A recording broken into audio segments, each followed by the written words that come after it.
ഗുരവേ ഗൗരചന്ദ്രായ രാധികായ തദാലയ കൃഷ്ണായ കൃഷ്ണഭക്തായ തദ്ഭക്തായ നമോ നമഃ. എല്ലാ പ്രിയപ്പെട്ട ഭക്തർക്കും എൻ്റെ വിനീതമായ സാഷ്ടാംഗ പ്രണാമം. ഭഗവാന്റെ മഹാകൃപ കൊണ്ട് നമ്മൾ ഭാഗവതം പഠിക്കുന്നു. 5-ാമത്തെ അധ്യായം, പ്രഥമസ്കന്ധം 5-ാമത്തെ അധ്യായത്തിലെ 21-ാമത്തെ ശ്ലോകം വരെ നമ്മൾ ഇന്നലെ പഠിച്ചിരുന്നു. 22-ാമത്തെ ശ്ലോകം മുതൽ നമുക്ക് നോക്കാം. ഇപ്പോൾ ശ്രീപാദ് നാരദമുനി വ്യാസദേവന് നിർദ്ദേശങ്ങൾ കൊടുക്കുന്നതാണ് നമ്മൾ കാണുന്നത്. കഴിഞ്ഞ ദിവസം നമ്മൾ കണ്ടു എങ്ങനെയാണ് ഭക്തിയുത സേവനങ്ങൾ ചെയ്യുമ്പോൾ എന്തെങ്കിലും കാരണവശാൽ അത് നിന്നുപോയാലും അല്ലെങ്കിൽ പ്രാക്ടീസ് ചെയ്യുന്ന ആളുകൾക്ക് വീഴ്ച സംഭവിച്ചു കഴിഞ്ഞാലും അവർക്കൊന്നും നഷ്ടപ്പെടുന്നില്ല എന്നുള്ളത് നമ്മൾ കണ്ടു. അതിനുശേഷം ശ്രീപാദ് നാരദമുനി വ്യാസദേവനോട് സ്ട്രെയിറ്റ് ആയിട്ട് പറയുന്നു, നീ എന്താണ് ചെയ്യേണ്ടത്? ഞാൻ നിനക്ക് ഒരു ചുരുക്കത്തിൽ ഞാൻ പറഞ്ഞു തന്നു എന്താണ് ചെയ്യേണ്ടത് എന്നുള്ളത്, ഭക്തിയുടെ മഹാത്മ്യത്തെക്കുറിച്ച്. എന്നാൽ ഇനി അത് അങ്ങ് വളരെ നല്ല രീതിയിൽ ഇതിനെ കൂടുതൽ ഭഗവാനെ പ്രകീർത്തിച്ചുകൊണ്ട് ഇതിനെ കൂടുതൽ വിസ്തരിച്ചുകൊണ്ട് പറയണം എന്നുള്ളത് അദ്ദേഹം പറഞ്ഞു. എന്നിട്ട് അദ്ദേഹം പറഞ്ഞു, അങ്ങേക്ക് ഇത് വളരെ ഭംഗിയായി ചെയ്യാൻ സാധിക്കും. കാരണം അമോഘദൃക്, അങ്ങേക്ക് ശരിയായിട്ടുള്ള അല്ലെങ്കിൽ വളരെ പെർഫെക്റ്റ് ആയിട്ടുള്ള ഒരു വീക്ഷണമുണ്ട്. അതേപോലെ ഭഗവാനെ അങ്ങേക്ക് അറിയാം. മാത്രമല്ല ഭഗവാന്റെ അംശാവതാരം അല്ലെങ്കിൽ ശക്തിയാവേശ അവതാരമാണ് അങ്ങ്. എല്ലാവരുടെയും ക്ഷേമത്തിന് വേണ്ടി അങ്ങ് അവതരിച്ചിരിക്കുന്നു. അതുകൊണ്ട് അങ്ങ് അല്ലാതെ അങ്ങേക്കാൾ ശ്രേഷ്ഠനായിട്ടുള്ള വേറെ ആരാണ് ഉള്ളത് ഭഗവാനെക്കുറിച്ച് വിവരിക്കാൻ എന്ന് പറഞ്ഞ് അദ്ദേഹത്തെ പ്രോത്സാഹിപ്പിക്കുന്നു ശ്രീപാദ് നാരദമുനി. ഇനി 22-ാമത്തെ ശ്ലോകത്തിൽ ഇതെല്ലാം കൂടെ കൺക്ലൂഡ് ചെയ്തുകൊണ്ട് പറയുന്നു എന്താണ്, അതായത് എല്ലാവരും പറയുന്നു, അല്ലെങ്കിൽ എല്ലാ ശ്രേഷ്ഠരായിട്ടുള്ള അല്ലെങ്കിൽ എല്ലാ ആചാര്യന്മാരും അല്ലെങ്കിൽ എല്ലാ സമ്പ്രദായങ്ങളും പറയുന്ന ഒരേ ഒരു കാര്യം എന്താണെന്നുള്ളത്, അതായത് വേദപഠനമാവട്ടെ, അതേപോലെ തന്നെ തപസ്സികളാവട്ടെ, യജ്ഞങ്ങളാവട്ടെ, വേദമന്ത്രങ്ങൾ ചൊല്ലുന്നതാവട്ടെ, ജ്ഞാനമാവട്ടെ, ദാനമാവട്ടെ, ഇതെല്ലാം അവസാനം എത്തുന്നത് അല്ലെങ്കിൽ എത്തേണ്ടത് ഭഗവാന്റെ ഗുണഗാനം അല്ലെങ്കിൽ ഭഗവാന്റെ ഗുണങ്ങൾ പ്രകീർത്തിക്കുന്നതിന് വേണ്ടിയിട്ടായിരിക്കണം എന്നുള്ളത് ആണ് ഈ ശ്ലോകത്തിൽ പറയുന്നത്. മനോഹരമായിട്ടുള്ള ശ്ലോകമാണ്. ഇദം ഹി പുംസ തപസാശ്രുതസ്യ വാ ശ്വിഷ്ടസ്യ സൂക്തസ്യ ച ബുദ്ധിദത്തയോ അവിച്യുതോ രഥകവിഭിർ നിരൂപിതോ യദ് ഉത്തമശ്ലോകഗുണാനുവർണ്ണനം. Okay, ജയദായിനി Mataji.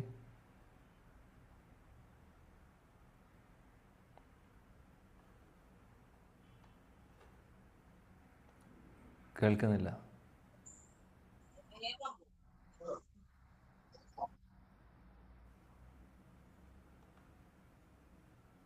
Hare Krishna. ഇദം he പുംസ്തപസ്സഹ ശ്രുതസ്യ വാ ശിഷ്ടസ്യ സുക്തസ്യ ച ബുദ്ധിദത്തയോ അവിച്യുതോ അർത്ഥകവിഭിർനിരൂപിതോ യത്യുത്തമ ശ്ലോക ഗുണാനുവർണ്ണനം. വിവർത്തനം. പണ്ഡിത വൃത്തങ്ങൾ സംശയാതീതമായി നിർണയിച്ചിരിക്കുന്നതെന്തെന്നാൽ തപസ്യകൾ, വേദ അധ്യയനം, പരിത്യാഗം, ശ്ലോകപാരായണം, ഭൂതദയ എന്നീ വിജ്ഞാന വികാസത്തിന്റെ അപ്രമാദഗതിയായ ഉദ്ദേശ്യം ശ്രേഷ്ഠകാവ്യങ്ങളിൽ പ്രതിപാദിച്ചിരിക്കുന്ന ഭഗവാന്റെ അതീന്ദ്രിയ വർണ്ണനകളുടെ പരമകാഷ്ഠ പ്രാപിക്കുകയാണ്. Thank you. ഹരേ കൃഷ്ണ. ഇപ്പോൾ എന്താണ് പറയുന്നത്? മനസ്സിലായത് എന്താണ്? മാതാജി ഒന്ന് പറയൂ.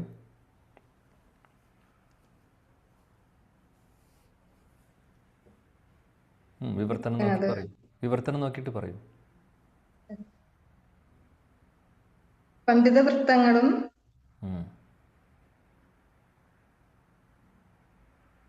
പിന്നെ അവരുടെ തപസ്യകളും, വേദാധ്യയനം, പരിത്യാഗം, ശ്ലോകപാരായണം, ഭൂതദയ എന്നീ വിജ്ഞാന വികാസത്തിന്റെ അപ്രമാദഗതിയായ ഉദ്ദേശം ശ്രേഷ്ഠ കാവ്യങ്ങളിൽ പ്രതിപാദിച്ചിരിക്കുന്ന ഭഗവാന്റെ അതീന്ദ്രിയ വർണ്ണനകളുടെ പരമകാഷ്ഠ പ്രാപിക്കുകയാണ്. അപ്പോൾ ഈ വേദങ്ങളിൽ പറഞ്ഞിരിക്കുന്ന കാര്യങ്ങള് അതെല്ലാം അനുസരിച്ചുകൊണ്ട് ഭഗവാന്റെ ലോകത്ത് പോവുക, ഭഗവത് സേവനങ്ങൾ ചെയ്തുകൊണ്ട് ഭഗവാന്റെ ലോകത്ത് പോവുക എന്നുള്ളതാണ്. കഴിഞ്ഞ ക്ലാസ്സുകളിൽ ഇല്ലായിരുന്നു പ്രഭു ഞാൻ. നോ പ്രോബ്ലം, അതുകൊണ്ട് that's okay, no problem. Okay, മനസ്സിലായി. Thank you, no problem, thank you. ഇപ്പോൾ ഇവിടെ പറയുന്നു പണ്ഡിത വൃത്തങ്ങൾ പറയുന്നത് എന്താണ്, അതായത് നമ്മൾ പഠിക്കുന്ന ആരെങ്കിലും വേദം പഠിക്കുന്നുണ്ടോ, എന്തെങ്കിലും തപസ്യകൾ ചെയ്യുന്നുണ്ടോ, യജ്ഞങ്ങൾ ചെയ്യുന്നുണ്ടോ, വേദമന്ത്രങ്ങൾ ഉച്ചാരണം ചെയ്യുന്നുണ്ടോ, ചൊല്ലുന്നുണ്ടോ, എന്ത് ജ്ഞാനമാവട്ടെ, നമ്മൾ ചെയ്യുന്ന ദാനമാവട്ടെ, ഇതെല്ലാം അവസാനം എത്തുന്നത് ഭഗവാന്റെ ഉത്തമ ശ്ലോക, ആ ഭഗവാനെ പ്രകീർത്തിക്കുന്നതിന് വേണ്ടിയിട്ടായിരിക്കണം, അല്ലെങ്കിൽ പ്രകീർത്തിക്കുന്നതായിരിക്കണം, അല്ലെങ്കിൽ അതാണ് ഉദ്ദേശിക്കുന്നത്.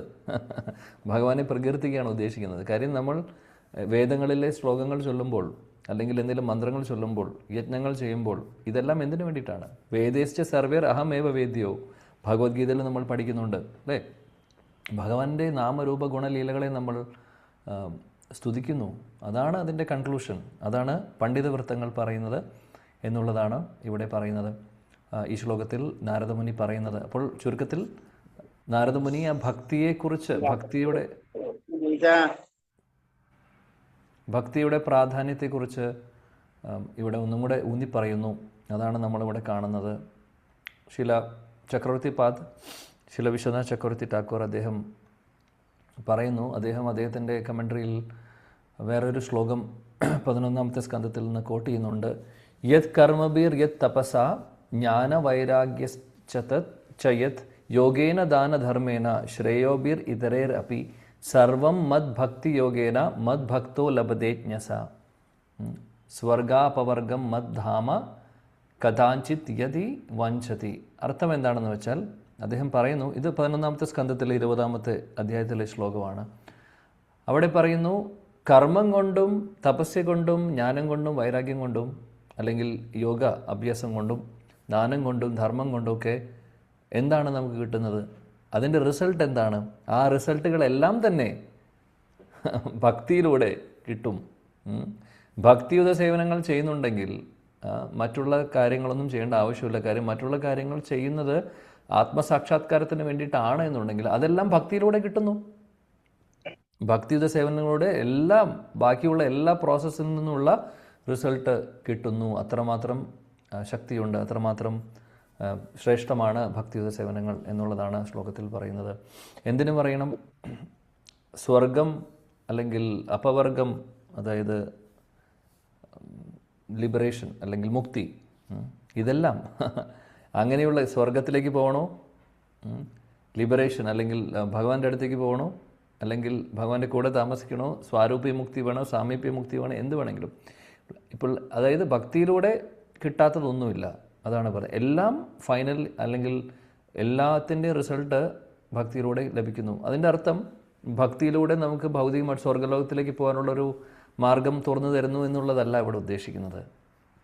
ശ്ലോകത്തിൻ്റെ ഉദ്ദേശം എന്താണെന്ന് വെച്ചാൽ, ഏറ്റവും ശ്രേഷ്ഠമായിട്ടുള്ള വരദാനം എന്താണ്? ഏറ്റവും വലിയ ഒരു അനുഗ്രഹം എന്ന് പറഞ്ഞു കഴിഞ്ഞാൽ ഭഗവാന്റെ പരിശുദ്ധ ഭക്തി, ഭഗവാനെ സേവിക്കുക എന്നുള്ളതാണ്. ഭഗവാന്റെ ധാമത്തിൽ ഇരുന്നു കൊണ്ട്, ഭഗവാന്റെ കൂടെ ഇരുന്നു കൊണ്ട് ഭഗവാനെ സേവിക്കുക എന്നുള്ളതാണ്. ബാക്കിയുള്ളതെല്ലാം അത് താഴെ വരുന്നതാണ്. അപ്പോൾ സ്വർഗത്തിലേക്ക് പോവുക എന്ന് പറയുന്നത്, സ്വർഗത്തിലേക്ക്, അത് ഭക്തിയുത സേവനങ്ങൾ ചെയ്യുന്നത് സ്വർഗത്തിലേക്ക് പോകാൻ വേണ്ടിയിട്ടാണ് ഉള്ളതല്ല, അങ്ങനെയല്ല ഉദ്ദേശിക്കുന്നത്. ഈ ശ്ലോകത്തിൻ്റെ അർത്ഥം എന്താണെന്ന് വെച്ചാൽ, ഏറ്റവും ശ്രേഷ്ഠമായിട്ടുള്ള കാര്യം എന്താണ്? ഭഗവത് ധാമത്തിലേക്ക് പോവുക, ഭഗവാനെ സേവിക്കുക എന്നുള്ളതാണ്.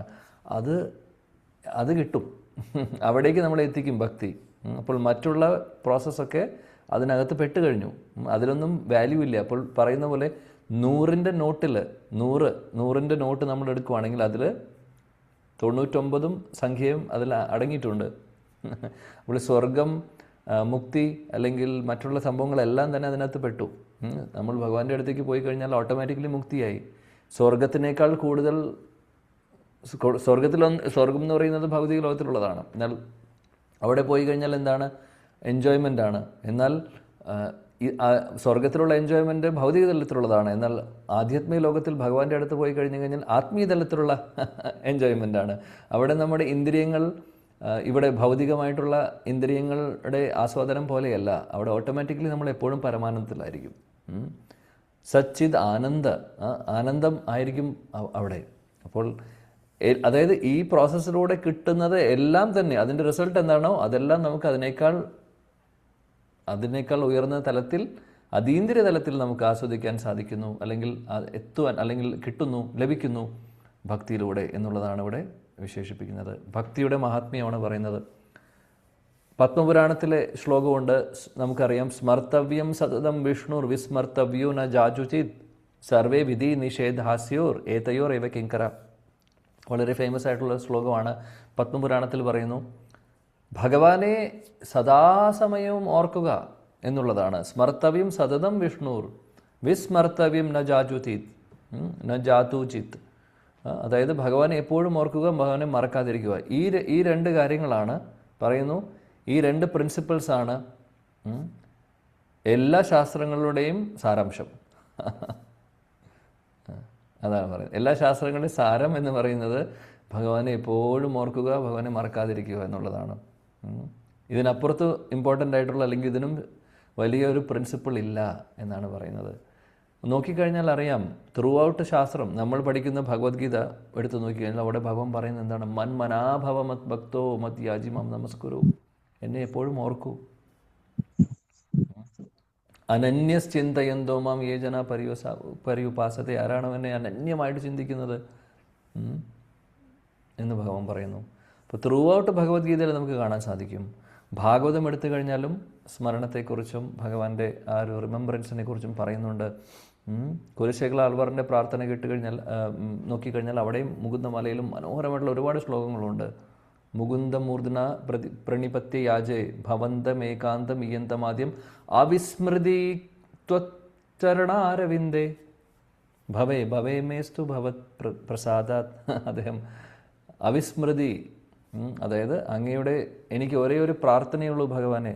ഓ ഭഗവാനെ, ഞാൻ അങ്ങയുടെ തൃപ്പാദങ്ങൾ നമസ്കരിക്കുന്നു, ഒരിക്കലും ഞാൻ അങ്ങയെ മറക്കാതിരിക്കട്ടെ, ഓരോ നിമിഷവും ഞാൻ ഓർക്കാൻ എനിക്ക് സാധിക്കട്ടെ എന്നുള്ളതാണ് പ്രാർത്ഥന. അപ്പോൾ ഇത് എല്ലാ ശാസ്ത്രങ്ങളുടെയും പ്രിൻസിപ്പിളാണ്, അല്ലെങ്കിൽ ഫൈനൽ കൺക്ലൂഷനാണ് എന്നുള്ളത് നമ്മളിവിടെ ഓർക്കേണ്ടതാണ്. ശില ചക്രവർത്തി പാദ് ഇതിനെക്കുറിച്ച് ഇവിടെ വിസ്തരിക്കുന്നു. പ്രഭുപാദ് ഭാവാർത്ഥത്തിൽ പറയുന്നു, നിർഭാഗ്യവശാൽ പക്ഷേ എന്ത് സംഭവിക്കുന്നു എന്ന് പറഞ്ഞു കഴിഞ്ഞാൽ, ഭഗവാന്റെ ബഹിരാംഗ ശക്തി കാരണം, വിഷ്ണുമായ എന്ന് ഉദ്ദേശിക്കുന്നത് ഭഗവാന്റെ മായാശക്തി കാരണം ആളുകൾ ഇതെല്ലാം മറക്കുന്നു. ശരിയായിട്ടുള്ളതെന്നും അവർക്ക് മനസ്സിലാവുന്നില്ല. കാര്യം ഗുണങ്ങൾ, ത്രിഗുണങ്ങളുടെ അധീനതയിൽ പെടുന്നു. ആളുകൾ ഇന്ദ്രിയ സുഖഭോഗങ്ങളുടെ പുറകിൽ പോകുന്നു. അങ്ങനെ ശരിയായിട്ടുള്ള ജ്ഞാനം അവിടെ മറയുന്നു, അവർക്കത് മനസ്സിലാക്കാൻ സാധിക്കുന്നില്ല എന്നാണ് പറയുന്നത്. പിന്നീട് അദ്ദേഹം പറയുന്നു, അതുകൊണ്ട് സാധുജനങ്ങളാവട്ടെ ഭക്തരാവട്ടെ അവരെപ്പോഴും പറയുന്നത് എന്താണെന്ന് വെച്ചാൽ, എന്ത് സബ്ജക്റ്റ് ആവട്ടെ, എല്ലാ സബ്ജക്റ്റും അല്ലെങ്കിൽ ഏത് വിഷയങ്ങളാവട്ടെ, അതെല്ലാം തന്നെ ഭഗവാന്റെ സേവനങ്ങളിലേക്ക് ഉപയോഗിക്കുക എന്നുള്ളതാണ് ചെയ്യേണ്ടത് എന്നുള്ളത്. അത് നമ്മൾ ചെയ്യുന്ന, അതായത് ആർട്ടിസ്റ്റ് ആവട്ടെ, തത്വചിന്തകനാവട്ടെ, കവിയാവട്ടെ, ചിത്രം വരയ്ക്കുന്ന ആളുകളാവട്ടെ, സോഷ്യോളജി, കെമിസ്ട്രി, ഫിസിയോളജി, സയൻസ് പഠിക്കുന്നവരാവട്ടെ, ഇവർ എന്ത് വേണമെങ്കിൽ, ഏത് വിഷയങ്ങളാവട്ടെ, ആ വിഷയങ്ങളെല്ലാം നമ്മൾ ഭഗവത് സേവനങ്ങളിലേക്ക്, ഏത് വിഷയങ്ങൾ വേണമെങ്കിൽ നമുക്ക് പഠിക്കാം. കാര്യം ഇതെല്ലാം ഭൗതിക തലത്തിലുള്ളതാണ്. അതിനെല്ലാം നമ്മൾ ഭഗവത് സേവനങ്ങളിലേക്ക് ഉപയോഗിക്കുക എന്നുള്ളതാണ് നമ്മൾ ഓരോരുത്തരും ചെയ്യേണ്ടത് എന്നുള്ളതാണ് ഇവിടെ പ്രഭുപാദ നമ്മളെ ഓർമ്മിപ്പിക്കുന്ന കാര്യം. വാൽമീകി ഋഷി, വ്യാസദേവൻ, ഇവർ രണ്ടുപേരെയും കുറിച്ച് പ്രഭുപാദ ഇവിടെ പറയുന്നു. അവർ വളരെ ശ്രേഷ്ഠരായിട്ടുള്ള എഴുത്തുകാരാണ്. അവർ എഴുതി വേദങ്ങൾ എഴുതി. വാൽമീകി ഋഷി രാമായണം എഴുതി. വ്യാസദേവൻ്റെ വേദങ്ങളും പുരാണങ്ങളും ഒക്കെ അദ്ദേഹം എഴുതുന്നു. അവരെല്ലാവരും എന്ത് ചെയ്തു? അവർക്ക് ഭഗവാൻ കൊടുത്തിട്ടുള്ള കഴിവുകൾ അല്ലെങ്കിൽ അവരതിനു വേണ്ടി ഉപയോഗിക്കുന്നു. അപ്പോൾ നമുക്ക് പറഞ്ഞു തരുവാണ്, നമുക്കും അതേപോലെ ഭഗവാൻ തരുന്ന ഓരോ കഴിവുകളാവട്ടെ എല്ലാം ഭഗവാന്റെ സേവനങ്ങളിലേക്ക് ഉപയോഗിക്കുക എന്നുള്ളതാണ് നമ്മൾ ഓരോരുത്തരും ചെയ്യേണ്ടത്. ഇത് വളരെ ഇമ്പോർട്ടൻ്റ് ആയിട്ടുള്ള കാര്യമാണ്. ഭഗവാൻ ഭഗവത്ഗീതയിൽ പറയുന്നുണ്ട്,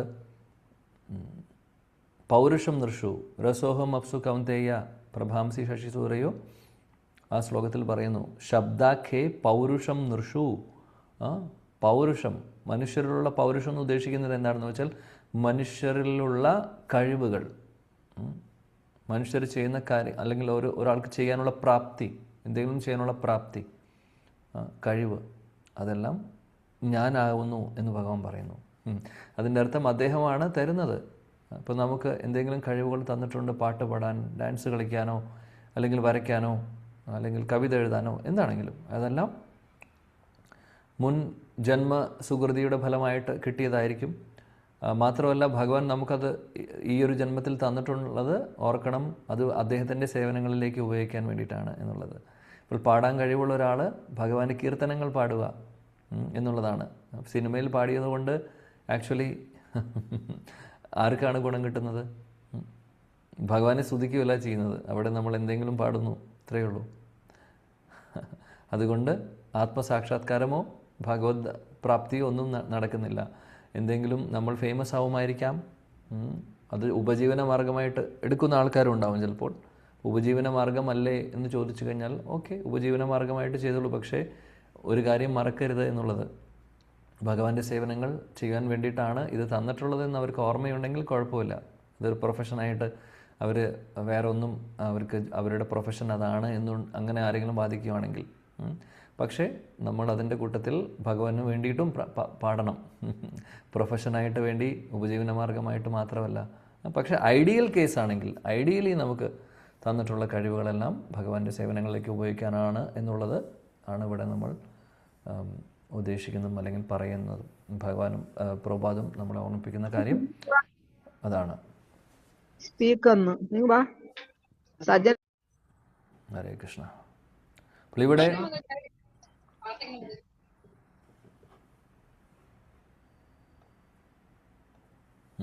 എല്ലാവരും ദയവ് ചെയ്ത് മൈക്ക് മ്യൂട്ട് ചെയ്ത് വെച്ചാൽ വളരെ ഉപകാരമാവും. അപ്പോൾ പ്രഭാത് അതാണ് പറയുന്നത്, എല്ലാവിധ അറിവുകളും എല്ലാവിധ കഴിവുകളും എല്ലാം തന്നെ ഭഗവത് സേവനങ്ങളിലേക്ക് ഉപയോഗിക്കുക.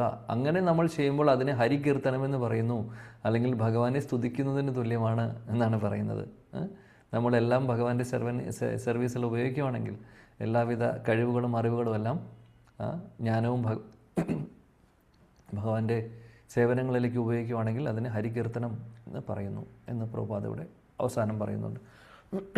ഓക്കെ, അപ്പോൾ അത്രയുമാണ് ഈ ഒരു സെക്ഷനിൽ നമ്മൾ കാണുന്നത്. നാരദമുനി വ്യാസദേവനെ നിർദ്ദേശിക്കുന്ന ഒരു ഭാഗമാണ് നമ്മൾ കണ്ടത്.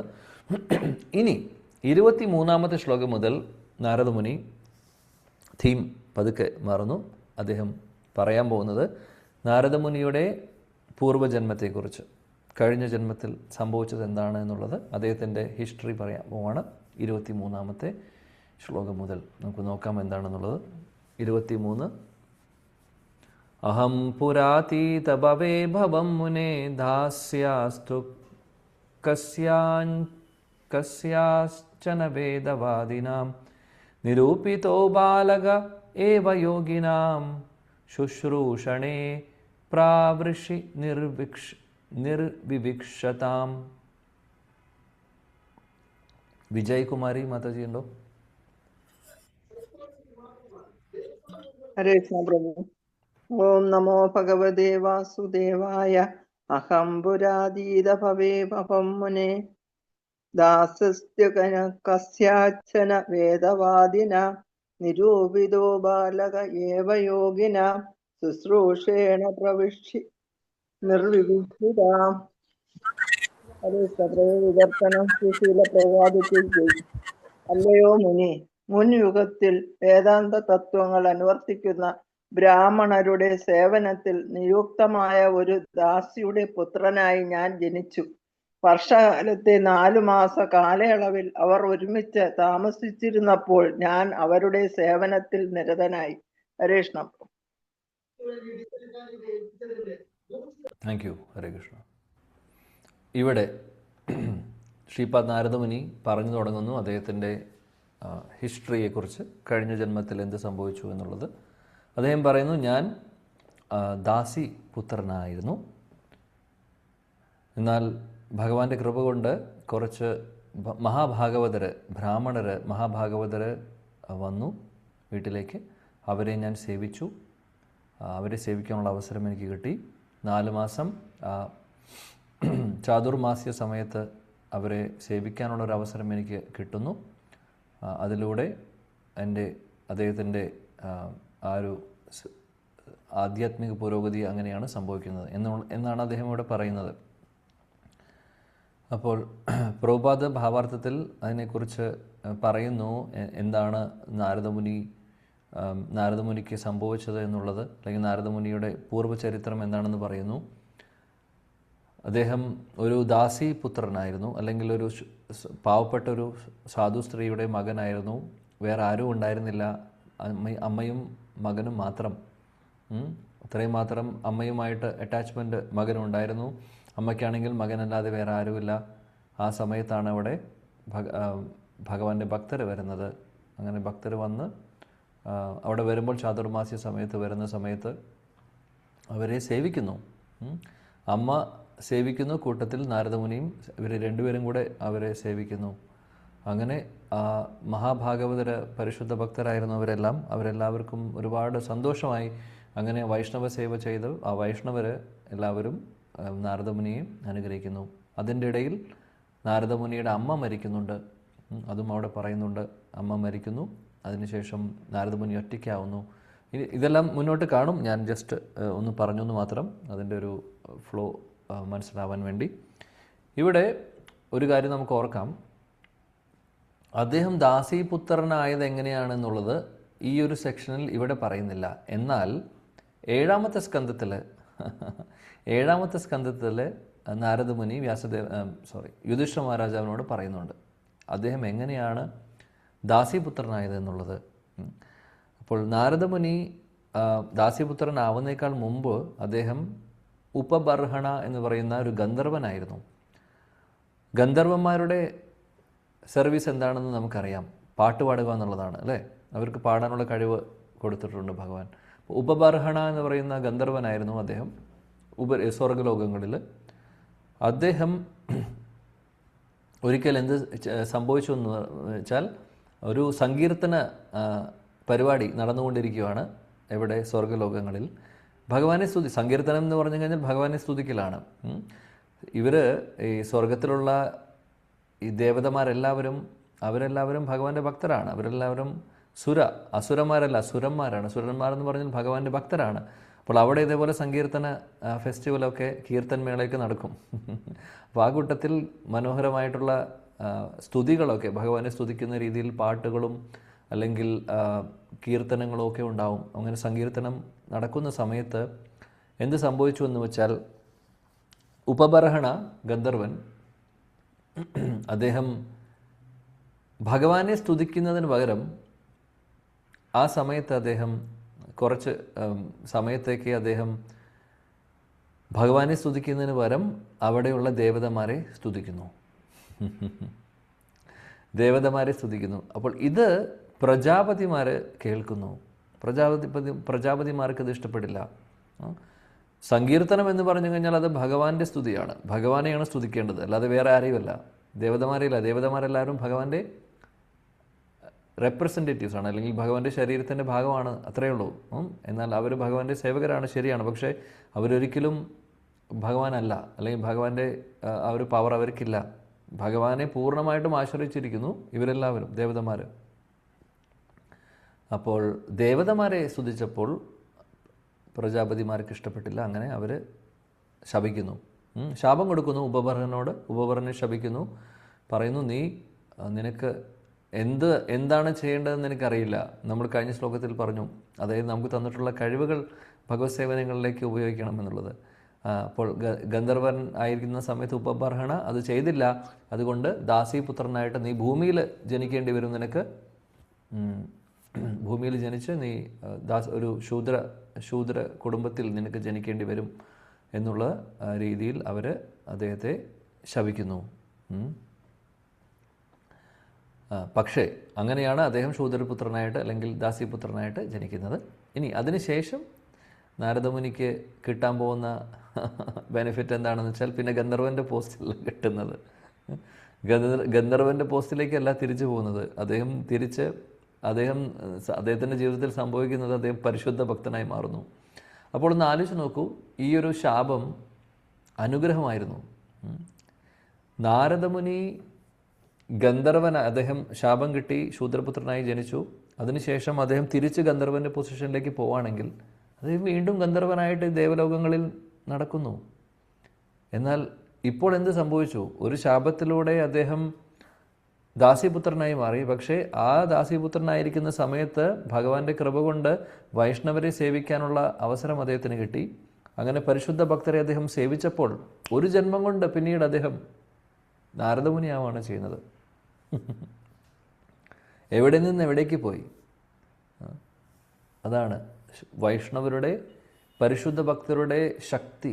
പരിശുദ്ധ ഭക്തരെ സേവിക്കുമ്പോൾ നമ്മൾ വിചാരിക്കുന്ന പോലെയല്ല അതിൻ്റെ റിസൾട്ട് എന്ന് പറഞ്ഞു കഴിഞ്ഞാൽ ചിന്തിക്കാൻ പോലും സാധിക്കില്ല. അത്രമാത്രം പവർഫുള്ളാണ്. നാരദമുനി അനുഗ്രഹിച്ച ഒരുപാട് ഭക്തർക്കും ഇത് സംഭവിച്ചിട്ടുണ്ട്. നാരദമുനി ആയതിനു ശേഷം അദ്ദേഹം ഒരുപാട് പേരുടെ ഗുരുവാണ് അല്ലേ? നമുക്കറിയാം മൃഗാരി എങ്ങനെ നടന്ന മൃഗാരിയാണ്. മൃഗാരി പരിശുദ്ധ ഭക്തനായി മാറുന്നു.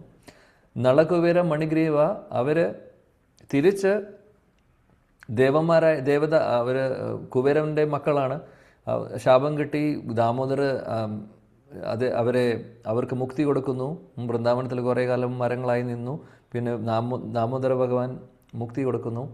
അതിനുശേഷം എവിടെ പോകുന്നു? തിരിച്ച് ദേവലോകങ്ങളിലേക്കല്ല പോകുന്നത്. അവിടെ ശീല ജീവഗോസ്വാമി പറയുന്നുണ്ട് അവർ പോകുന്നത് ഗോലോക വൃന്ദാവനത്തിലേക്കാണ്. അവിടെ പോയി അവർക്ക് ഡയറക്റ്റ് സർവീസ് കിട്ടുന്നു. അപ്പോൾ ഒന്ന് നോക്കൂ, നാരദമുനി അപ്പോൾ ആ ശാപം എന്ന് പറയുന്നത്, നമ്മൾ പറയുന്നു ശാപം ശപിച്ചു എന്നുള്ളത് പറയുവാണെങ്കിൽ ആക്ച്വലി ഇത് ശാപമല്ല, അനുഗ്രഹമാണ്. അവർ ചെയ്യാൻ പാടില്ലാത്ത കാര്യം ചെയ്തുകൊണ്ടിരിക്കുകയായിരുന്നു മാനസികഗംഗയിൽ, ഇവിടെ ദേവലോകങ്ങളിൽ ഭഗവാൻ ശിവൻ്റെ കൈലാസത്തിൽ. ആ സമയത്ത് ചെയ്യാൻ പാടില്ലാത്ത കാര്യം നാരദമുനി അവിടെ വന്നു. അവർക്ക് ബോധം ഉണ്ടായിരുന്നില്ല, ശപിച്ചു. പക്ഷെ ആ ശാപം അനുഗ്രഹമായി മാറി. ഭഗവാനെ കണ്ടുകൊണ്ട്, ഭഗവാന്റെ ലീലകൾ കണ്ടുകൊണ്ട് അവർക്ക് വൃന്ദാവനത്തിൽ മരങ്ങളായിട്ട് നിൽക്കാൻ സാധിച്ചു. മാത്രമല്ല അതിനുശേഷം തിരിച്ച് ഭഗവാന്റെ കൈകൾ കൊണ്ട് മുക്തി കിട്ടുന്നു. അതിനുശേഷം അവർ നേരെ പോകുന്നത് ഭഗവാന്റെ ലോകത്തേക്ക്, ഗോലോക വൃന്ദാവനത്തിലേക്ക്, ആധ്യാത്മിക ലോകത്തിലെ ഗോലോക വൃന്ദാവനത്തിലേക്ക്. അതിനും വലിയ സൗഭാഗ്യം എങ്ങനെയാണ് ആർക്കുണ്ടാവും? അതേപോലെ തന്നെയാണ് നാരദമുനിക്ക് സംഭവിച്ചിട്ടുള്ളത്. നാരദമുനി തിരിച്ച് ഗന്ധർവൻ്റെ പൊസിഷനല്ല എടുത്തിട്ടുള്ളത്, എന്നാൽ മറിച്ച് അദ്ദേഹം പരിശുദ്ധ ഭക്തനായി മാറുന്നു. ഇപ്പോൾ നാരദമുനിയായി ഇപ്പോഴുള്ള നാരദമുനി, നമ്മുടെ മുമ്പുള്ള നാരദമുനിയായി അദ്ദേഹം മാറുന്നത് ഇങ്ങനെയാണ്. അപ്പോൾ അത്രമാത്രം ശക്തിയാണ് എന്നുള്ളത്. പരിശുദ്ധ ഭക്തരെ സേവിക്കുമ്പോൾ അവരുടെ അനുഗ്രഹം കൊണ്ട് നമ്മുടെ ജീവിതത്തിൽ സംഭവിക്കാവുന്ന മാറ്റങ്ങൾ നമുക്ക് ചിന്തിക്കാൻ പോലും പറ്റാത്ത കാര്യങ്ങളാണ്. അപ്പോൾ അതാണ് നമ്മളിവിടെ ഒരു സൈഡ് പോയിന്റ് നമ്മൾ ഓർക്കേണ്ട കാര്യം. അതേപോലെ വേറൊരു കാര്യം കൂടെ നമുക്ക് ഓർക്കാൻ സാധിക്കുന്നത്, ശീല വിശ്വനാഥ ചക്രവർത്തി ഠാക്കൂർ ഒരു കാര്യം ഇവിടെ പറയുന്നുണ്ട്. നമ്മൾ ആദ്യത്തെ സ്കന്ധത്തിൽ പഠിച്ചത് ഓർമ്മയുണ്ടാകുമെന്ന് വിചാരിക്കുന്നു. ഭക്തിയുടെ ആദ്യ സ്കന്ധമല്ല, രണ്ടാമത്തെ അധ്യായത്തിൽ നമ്മൾ ഭക്തിയുടെ 14 സ്റ്റേജസിനെ കുറിച്ച് പഠിച്ചിട്ടുണ്ട്. ഓർമ്മ ആർക്കൊക്കെ ഉണ്ടെന്ന് എനിക്കറിയില്ല, പക്ഷെ നമ്മൾ പഠിച്ചിട്ടുണ്ട്. ശ്രദ്ധ, സാഹസംഗ, ഭജനക്രിയ, അത് 9 സ്റ്റേജസ്. അതിനെ ശില ചക്രവർത്തി പാദ് അതിനെ 14 സ്റ്റേജസ് ആയിട്ട് പറയുന്നുണ്ട്. നമ്മൾ പറഞ്ഞിട്ടുണ്ട് സതാം കൃപ, മഹത് സേവ, ശ്രദ്ധ, ഗുരുപാദാശ്രയ, ഭജനേഷു സ്പൃഹ എന്നൊക്കെ പറഞ്ഞ് അല്ലേ, 14 സ്റ്റേജസ് അവിടെ പറയുന്നു. അപ്പോൾ ശീല വിശ്വനാഥ ചക്രവർത്തി ഠാക്കൂർ ഇവിടെ പറയുന്നു നാരദമുനിയുടെ ജീവിതത്തിൽ ഇത് നമുക്ക് കാണാൻ സാധിക്കും, ഈ 14 സ്റ്റേജസ് കാണാൻ സാധിക്കും എന്നുള്ളത്. അന്ന് നമ്മൾ അവിടെയും പറഞ്ഞിരുന്നു ഇതിനുള്ള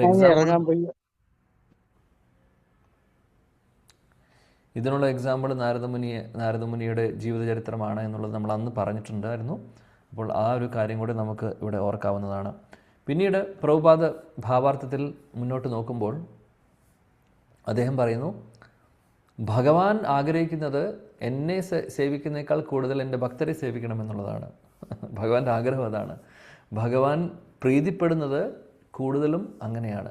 ഭഗവാന്റെ ഭക്തരെ സേവിക്കുമ്പോൾ ഭഗവാൻ ഒരുപാട് സന്തോഷമാണ്.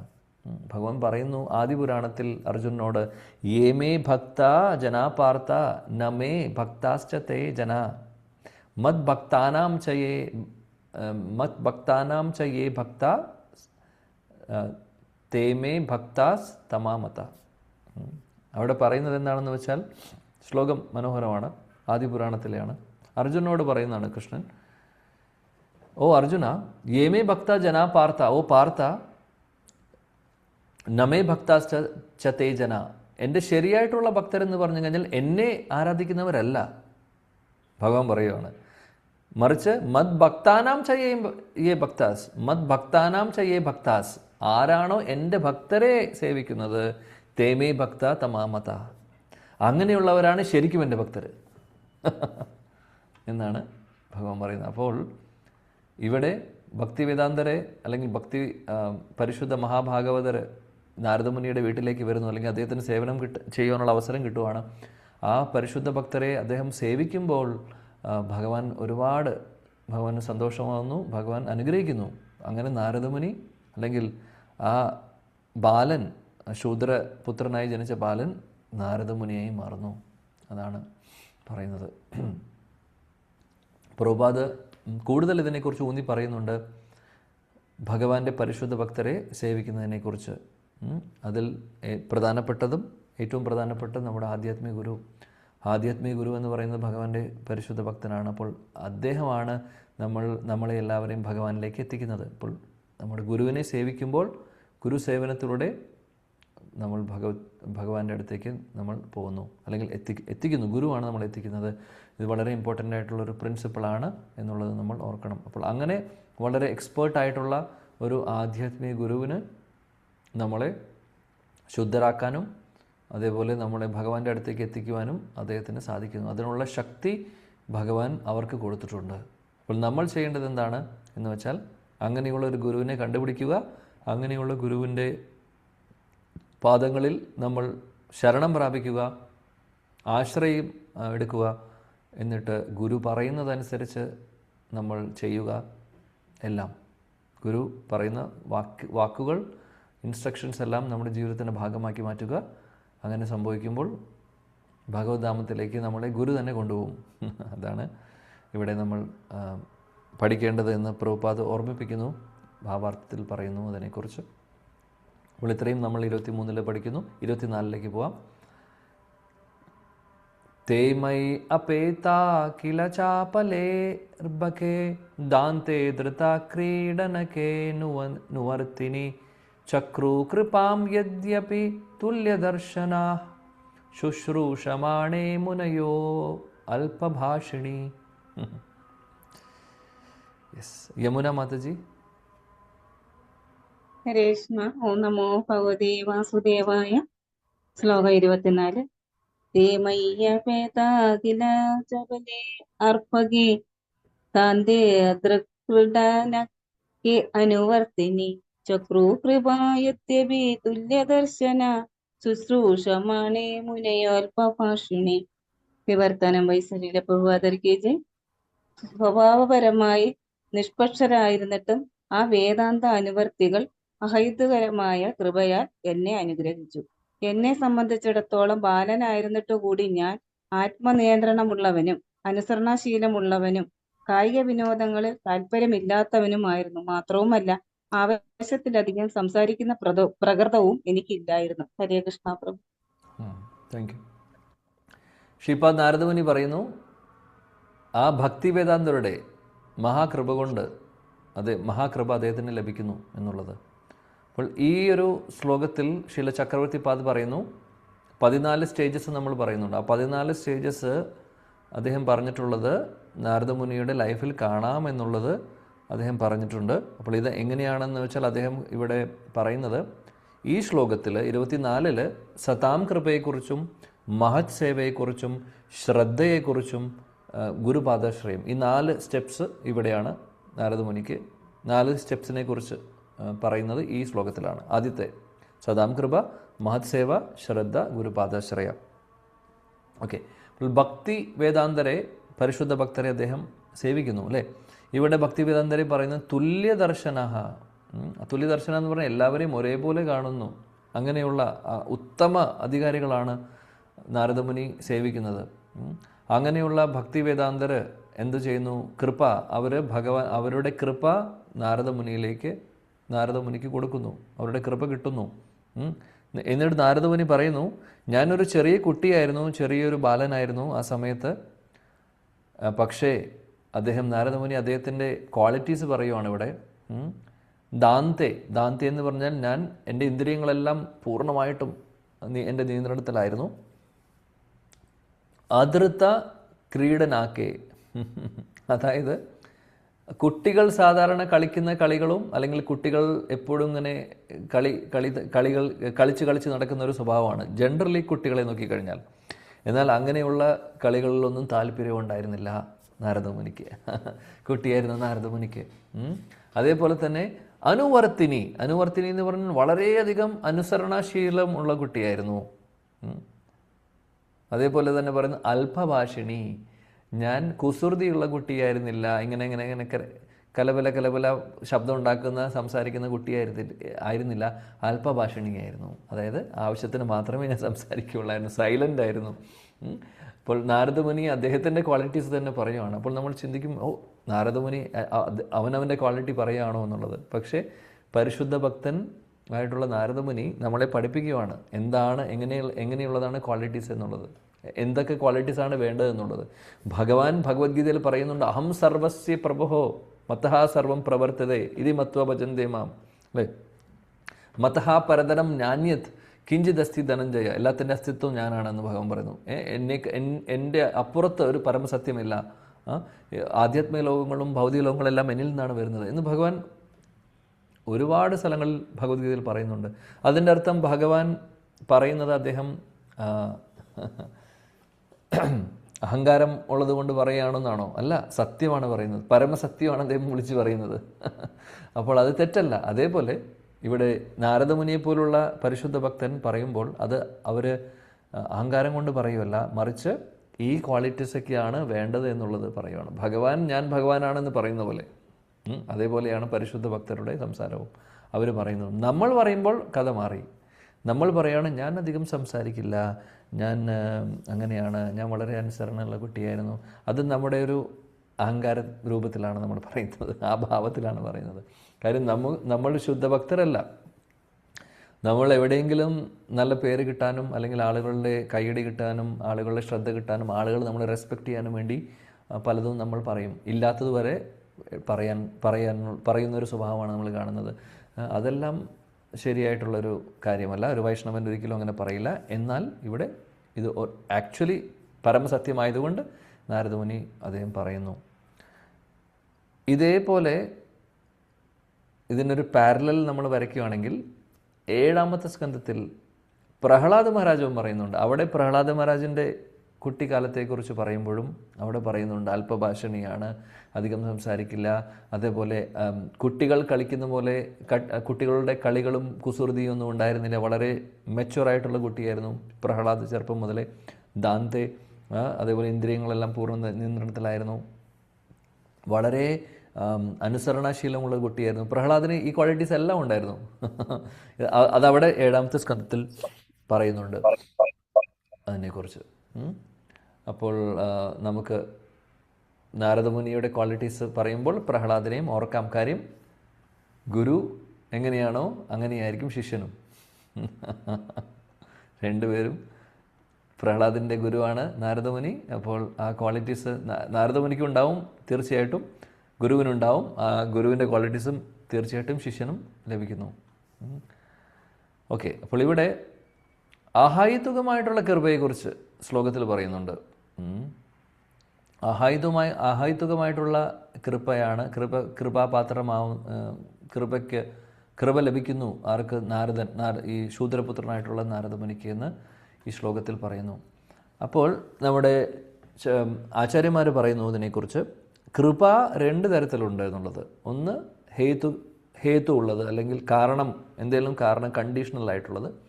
ഒന്ന് അഹൈതുകമായിട്ടുള്ളത്.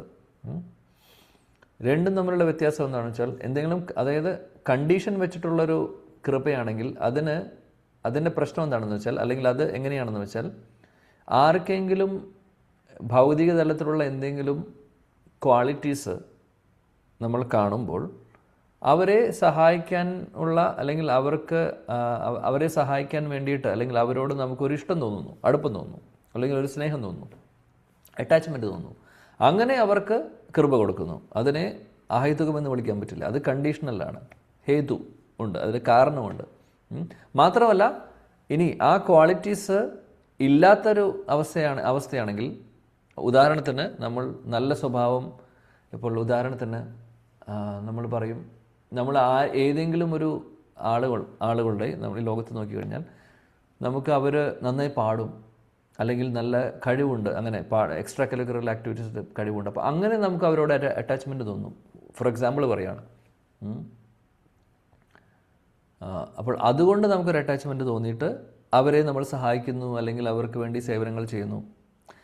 നേരെ മറിച്ച് അത് ഇല്ലാത്തൊരു അവസ്ഥയാണെങ്കിലോ, അതേ വ്യക്തി തന്നെ നാളെ അവർക്ക് ആ കഴിവ് നഷ്ടപ്പെട്ടു, അല്ലെങ്കിൽ അവരുടെ ആ ക്വാളിറ്റി നഷ്ടപ്പെട്ടു, എന്ത് വേണമെങ്കിലും ആവട്ടെ, പൈസയാവട്ടെ. ഇനി ചില ആളുകൾക്കുണ്ട് പൈസയുള്ള ആളുകളുടെ അറ്റാച്ച്മെൻറ്റ് തോന്നും. ആ പൈസ പോയി കഴിഞ്ഞാൽ, പാപ്പറായി കഴിഞ്ഞ് കഴിഞ്ഞാൽ അവരോടുള്ള അറ്റാച്ച്മെൻറ്റ് പോകും.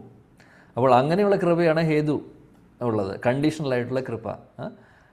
അപ്പോൾ അതാണ് ഫസ്റ്റ് കാര്യം. രണ്ടാമത്തെ അഹേതുവായിട്ടുള്ള കൃപ എന്ന് പറഞ്ഞു കഴിഞ്ഞാൽ അങ്ങനെയല്ല. ഇവിടെ ഭക്തിവേദാന്തര നാരദമുനിയോട് കാണിച്ചത് അഹൈതുകമായിട്ടുള്ള കൃപയാണ്. അവിടെ ഹേതു, കാരണം ഒന്നും നോക്കിയിട്ടല്ല. അപ്പോൾ അതിൻ്റെ അർത്ഥം നാരദമുനിക്ക് ഓൾറെഡി ക്വാളിറ്റീസ് എല്ലാം ഉണ്ടായിരുന്നു. അതിർത്ത ക്രീഡനാക്കെ, അദ്ദേഹം വളരെ കുട്ടികൾ കളിക്കുന്ന പോലെ ക്രീഡാശീലമൊന്നും ഉണ്ടായിരുന്നില്ല.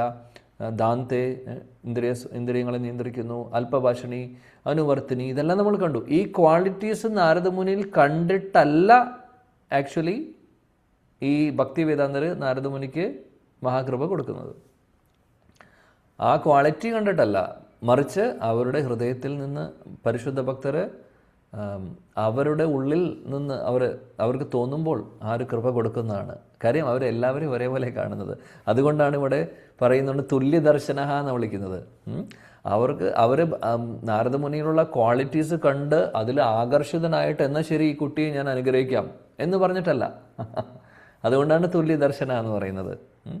അതുകൊണ്ടാണ് അഹൈതുകമായിട്ടുള്ള കൃപ എന്ന് പറയുന്നത്. അഹൈതുകം ആ ഒരു ക്വാളിറ്റീസ് കണ്ട് അവർക്കൊരു ആകർഷണം തോന്നിയിട്ട് ചെയ്യുന്നല്ല, മറിച്ച് അവർ എല്ലാവരെയും ഒരേപോലെ കാണുന്നവരാണ്. എന്നാൽ അവരുടെ ഹൃദയത്തിലുള്ള ഭഗവാനോടുള്ള ആ ഭക്തി, പരിശുദ്ധ ഭക്തി, അവർ പ്രത്യേകിച്ച് കാരണമൊന്നും ഇല്ല. അതിനെയാണ് അഹൈതുകം എന്ന് പറയുന്നത്. അവരുടെ ആ കൃപ നാരദമുനിക്ക് കൊടുക്കുന്നു. അതാണ് നമ്മൾ ഇവിടെ മനസ്സിലാക്കേണ്ട കാര്യം. അപ്പോൾ അതാണ് രണ്ട് തരത്തിലുള്ള കൃപ. അപ്പോൾ ഇവിടെ അഹൈതുകമാണ് എന്നുള്ളത് പറയുന്നു. ശ്രീല പ്രഭുപാദി ഭാവാർത്ഥത്തിൽ പറയുന്നു, ഈ ഭക്തി വേദാന്തർ എന്ന് പറഞ്ഞു കഴിഞ്ഞാൽ അവർ അതീന്ദ്രിയ ജ്ഞാനം ഉള്ളവരാണ്. അവരാരെയും ശത്രു മിത്രം എന്നുള്ളൊരു വ്യത്യാസം അവർക്കില്ല. എല്ലാവരോടും അവർ ഒരേപോലെ, അങ്ങനെയുള്ളവർക്കാണ് അഹൈതുകമായിട്ടുള്ള കൃപ കൊടുക്കാൻ സാധിക്കുള്ളൂ. എല്ലാവരെയും സമദർശിനഃ, എല്ലാവരെയും ഒരേപോലെ കാണുന്നവർ, അങ്ങനെയുള്ള ഭക്തരായിരുന്നു അവർ. ഒരു കാര്യം കൂടെ പ്രഭുപാദ് പറയുന്നു, ഭക്തി വേദാന്തർ എന്ന് പറയുന്ന ആളുകൾ, അല്ലെങ്കിൽ അങ്ങനെ ആ ഒരു കാറ്റഗറിയിൽ വരുന്നവർ, അവർ ആവശ്യമില്ലാത്ത കാര്യങ്ങളിൽ സമയം പാഴാക്കില്ല. അവരുടെ ഒരേ ഒരു ജോലി, അല്ലെങ്കിൽ ഒരേ ഒരു ഹൃദയത്തിലുള്ള ഒരു കാര്യം, ആഗ്രഹം എന്ന് പറഞ്ഞു കഴിഞ്ഞാൽ എങ്ങനെയെങ്കിലും മറ്റുള്ളവരെ സഹായിക്കുക, മറ്റുള്ളവരെ ഭഗവാനിലേക്ക് അടുപ്പിക്കുക. ഇത് മാത്രമേ ഉള്ളൂ ഉദ്ദേശം. അല്ലാതെ വേറെ ഒന്നും അവർക്ക് താല്പര്യമില്ല. വേറെ ഒന്നിലും അവർക്ക് ഇൻട്രസ്റ്റ് ഇല്ല. അവർ വെറുതെ സമയം കളയുമില്ല വേറെ കാര്യങ്ങൾക്ക്. എല്ലാവരുടെയും ക്ഷേമം, എല്ലാവരുടെയും നന്മ അവർ കാണുന്നു. അങ്ങനെ എല്ലാവരെയും സഹായിക്കുന്നു. എല്ലാവരെയും ഭഗവാനിലേക്ക് അടുപ്പിക്കാൻ വേണ്ടി അവർ അനുഗ്രഹിക്കുന്നു. അഹൈതുവായിട്ടുള്ള കൃപ കൊടുക്കുന്നു. ഇതെല്ലാം പരിശുദ്ധ ഭക്തരുടെ ലക്ഷണങ്ങളാണ്. പരിശുദ്ധ ഭക്തരുടെ ലക്ഷണങ്ങൾ, ഉത്തമാധികാരികളുടെ ലക്ഷണങ്ങളാണ്. അപ്പോൾ ഇതെല്ലാം ഇവിടെ പ്രഭുപാദ് പറയുന്നുണ്ട്. നാരദമുനിക്ക് അങ്ങനെയുള്ള ഒരു മഹാസൗഭാഗ്യമാണ് ഇവിടെ കിട്ടുന്നത്. പരിശുദ്ധ ഭക്തരുടെ അനുഗ്രഹം, അഹൈതുകമായിട്ടുള്ള കൃപ കിട്ടുന്നു. ഓക്കെ, ശ്ലോകം 25 മനോഹരമായിട്ടുള്ള ശ്ലോകമാണ് അടുത്തതും. ഉച്ഛിഷ്ടലേപാൻ അനുമോദിതോ ദ്വിജൈ സകൃത് സ്മ ഭുഞ്ചേതദ അപാസ്ത കിൽബിഷഃ ഏവം പ്രവൃത്തസ്യ വിശുദ്ധചേതസസ് തദ്ധർമ്മ ഏവാത്മരുചി പ്രജായത്തെ. വിദ്യ മാതാജി, വിദ്യ ഗിരീഷ്. ഹരേ കൃഷ്ണ പ്രഭുജി. ഉച്ഛിഷ്ടലേപാൻ അനുമോദിതോ ദ്വിജേ സകൃസ്മ ഭുഞ്ചേ തദപാസ്ത കിൽബിഷ ഏവം പ്രവർത്തസ്യ വിശുദ്ധചേതസഃ തദ്ധർമ്മ ഏവാത്മരുചി പ്രജായതേ. വിവർത്തനം ശ്രീല പ്രഭുപാദ് കി ജയ്. അവരുടെ അനുവാദത്തോടെ ഒരിക്കൽ മാത്രം അവരുടെ ഭക്ഷണ അവശേഷം ഞാൻ ഭക്ഷിച്ചു. അപ്രകാരം ഭക്ഷിക്കയാൽ എന്റെ സർവ്വ പാപങ്ങളും തൽക്ഷണം സമൂലം നശിപ്പിക്കപ്പെട്ടു. അങ്ങനെ എനിക്ക് ഹൃദയശുദ്ധി കൈവരുകയും അതീന്ദ്രിയവാദികളുടെ അതേ നൈസർഗിക ഗുണം എന്നിലേക്ക് ആകർഷിതമാവുകയും ചെയ്തു. ഹരേ കൃഷ്ണ പ്രഭു. Thank you. ഇവിടെ നാരദമുനി പറയുന്നു, ഒരിക്കൽ എനിക്ക് അവരുടെ പ്രസാദം, മഹാപ്രസാദം കഴിക്കാനുള്ള ഉച്ഛിഷ്ടമെന്ന് പറയുന്നത് അവർ കഴിച്ചതിൻ്റെ ബാക്കി. ഇപ്പോൾ മഹാപ്രസാദം, മഹാപ്രസാദം എന്ന് പറയും.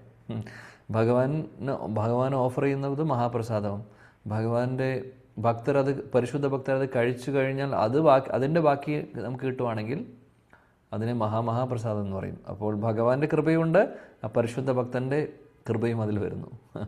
ഒരുപാട് പവർഫുള്ളാണ്. അപ്പോൾ ഇവിടെ ശ്ലോകത്തിൽ നാരദമുനി പറയുന്നതാണ്, ഒരിക്കൽ ആ ഭക്തി വേദാന്തരുടെ സമ്മതത്തോടുകൂടി അവരുടെ ഉച്ഛിഷ്ടം അല്ലെങ്കിൽ മഹാപ്രസാദം കഴിക്കാനുള്ള ഒരു അവസരം, അല്ലെങ്കിൽ ഒരു അവസരം എനിക്ക് കിട്ടി. അത് എനിക്ക് സാധിച്ചു. അങ്ങനെ എല്ലാവിധ പാപങ്ങളും എന്നിൽ നിന്ന് പോയി. അപാസ്ത കിൽബിഷഃ, എല്ലാവിധ പാപങ്ങളും അതോടുകൂടി പോയി എന്നാണ് പറയുന്നത്. അങ്ങനെ മാത്രമല്ല, പാപങ്ങൾ മാത്രമല്ല പോകുന്നത്, കൂട്ടത്തിൽ ഹൃദയത്തിൽ ഭക്തി ജനിക്കുന്നു, അല്ലെങ്കിൽ ആ പരിശുദ്ധ ഭക്തി വരുന്നു. വിശുദ്ധ ചേതസഃ, ചേത അല്ലെങ്കിൽ ഹൃദയം പരിശുദ്ധമാവുന്നു അതിലൂടെ. അങ്ങനെ എനിക്ക് രുചി പ്രജായതേ, എനിക്ക് ഭക്തിയിൽ രുചി ലഭിക്കുന്നു. എന്തിനുള്ള രുചിയാണ് പറയുന്നത്? രുചി പ്രജായതേ തദ്ധർമ്മേ. അതെ, ഇവിടെ ധർമ്മം, തദ്ധർമ്മേ എന്ന് ഉദ്ദേശിക്കുന്നത്, ധർമ്മം എന്ന് ഉദ്ദേശിക്കുന്നത് വേറെ ഒന്നുമല്ല, ശ്രവണവും കീർത്തനവുമാണ്. അതാണ് ധർമ്മം. നമ്മുടെ എല്ലാവരുടെയും ധർമ്മമാണ് ശ്രവണം, കീർത്തനം. ഭഗവാനെക്കുറിച്ച് കേൾക്കുക, ഭഗവാനെ നാമം ജപിക്കുക, ഭഗവാനെ സ്തുതിക്കുക, ഇതാണ് ധർമ്മം. അപ്പോൾ തദ്ധർമ്മം, ശ്രവണം കീർത്തനമാണ് ഉദ്ദേശിക്കുന്നത്. അപ്പോൾ തദ്ധർമ്മം അല്ലെങ്കിൽ ശ്രവണത്തിനും കീർത്തനത്തിനും ഉള്ള രുചി എനിക്ക് കിട്ടുന്നു. രുചി പ്രജായതേ, പരിശുദ്ധ, അതായത് ആദ്യം പറയുന്നു ഭക്തി വേദാന്തരുടെ മഹാപ്രസാദം കഴിക്കുമ്പോൾ എൻ്റെ ഹൃദയത്തിലുള്ള എല്ലാ പാപങ്ങളും പോകുന്നു, അല്ലെങ്കിൽ അപാസ്ത കിൽബിഷെ, എല്ലാവിധ പാപങ്ങളും നശിക്കുന്നു, ഹൃദയം പരിശുദ്ധമാവുന്നു, വിശുദ്ധ ചേതസഃ. അതേപോലെ തന്നെ പറയുന്നു തദ്ധർമ്മേ രുചി പ്രജായതേ, നാമത്തിനോടും ശ്രവണത്തിനോടും കീർത്തനത്തിനോടും എനിക്ക് എന്നിൽ രുചി വരുന്നു, അല്ലെങ്കിൽ ഒരുപാട് രുചി കിട്ടുന്നു ഇതിൽ, ഈ ഒരു പ്രോസസ്സിൽ. മനോഹരമായിട്ടുള്ള കാര്യമാണ് നാരദമുനിയുടെ ജീവിതത്തിൽ സംഭവിച്ചത്. ഇവിടെ ശില ചക്രവർത്തിപാദ് പറയുന്നു, ഈ ഒരു 14 സ്റ്റേജസിലെ ബാക്കിയുള്ളത് അദ്ദേഹം പറയുന്നു. ഭജനേഷു സ്പൃഹ, ഇവിടെ ഈ ശ്ലോകത്തിൽ പറയുന്നത്, കഴിഞ്ഞ ശ്ലോകത്തിൽ സതാം കൃപ മഹത് സേവ ശ്രദ്ധ ഗുരുപാദാശ്രയ. ഇവിടെ ഭജനേഷു സ്പൃഹ, ഭക്തി അനർത്ഥാപഗമ നിഷ്ഠ രുചി, ഈ സ്റ്റേജസും കൂടെ കിട്ടുന്നു. 6 സ്റ്റേജസിലേക്ക് എത്തുന്നു. 4 ഇവിടെ 5, 6, 7, 8, 9, 9ാമത്തെ സ്റ്റേജിലേക്ക് എത്തുന്നു. ഭജനേഷു സ്പൃഹ, അതായത് നമുക്കിതിൽ കാണാം, ഈ ഒരു ശ്ലോകത്തിൽ കാണാം, ഭക്തിയുത സേവനങ്ങൾ ചെയ്യാനുള്ള രുചി കൂടുന്നു, അല്ലെങ്കിൽ ആ ഒരു ആസക്തി കൂടുന്നു. ആസക്തി എന്ന് പറഞ്ഞു കഴിഞ്ഞാൽ ആ ഒരു ആഗ്രഹം അദ്ദേഹത്തിനുള്ളിൽ ജനിക്കുന്നു, ഭക്തി ചെയ്യുന്നത് കാണുന്നു. അപ്പോൾ ഭജനേഷു സ്പൃഹ, ഭക്തി അപഗമ എന്ന് പറഞ്ഞാൽ അനർത്ഥങ്ങൾ പോകുന്നു, നമ്മളിവിടെ ഓൾറെഡി പറഞ്ഞു. വിശുദ്ധ ചേതസ, അപാസ്ത കിൽബിഷ എന്നുള്ളത്. പിന്നെ നിഷ്ഠ വരുന്നു, രുചി പ്രജായതേ, അദ്ദേഹത്തിൻ്റെ രുചിയും ലഭിക്കുന്നു. അപ്പോൾ ഇതെല്ലാം സംഭവിക്കുന്നു നാരദമുനിയുടെ ജീവിതത്തിൽ. ഈ ഒരു അവസരത്തിൽ നമുക്ക് ഓർക്കാം, ചൈതന്യ ചരിതാമൃതത്തിൽ ഒരു ശ്ലോകം വരുന്നുണ്ട്. ഭക്തപാദധൂലിയാര ഭക്തപാദജൽ ഭക്തഭുക്ത അവശേഷ തീനോ മഹാബൽ. ചൈതന്യ ചരിതാമൃതം പറയുന്നു, പരിശുദ്ധ ഭക്തരുടെ പാദധൂലി, പരിശുദ്ധ ഭക്തരെ അഭിഷേകം അല്ലെങ്കിൽ കാലുകൾ കഴുകിയിട്ടുള്ള പാദത്തിലെ ധൂലി അല്ലെങ്കിൽ പാദങ്ങളിലുള്ള ആ ഡസ്റ്റ് അല്ലെങ്കിൽ ധൂലി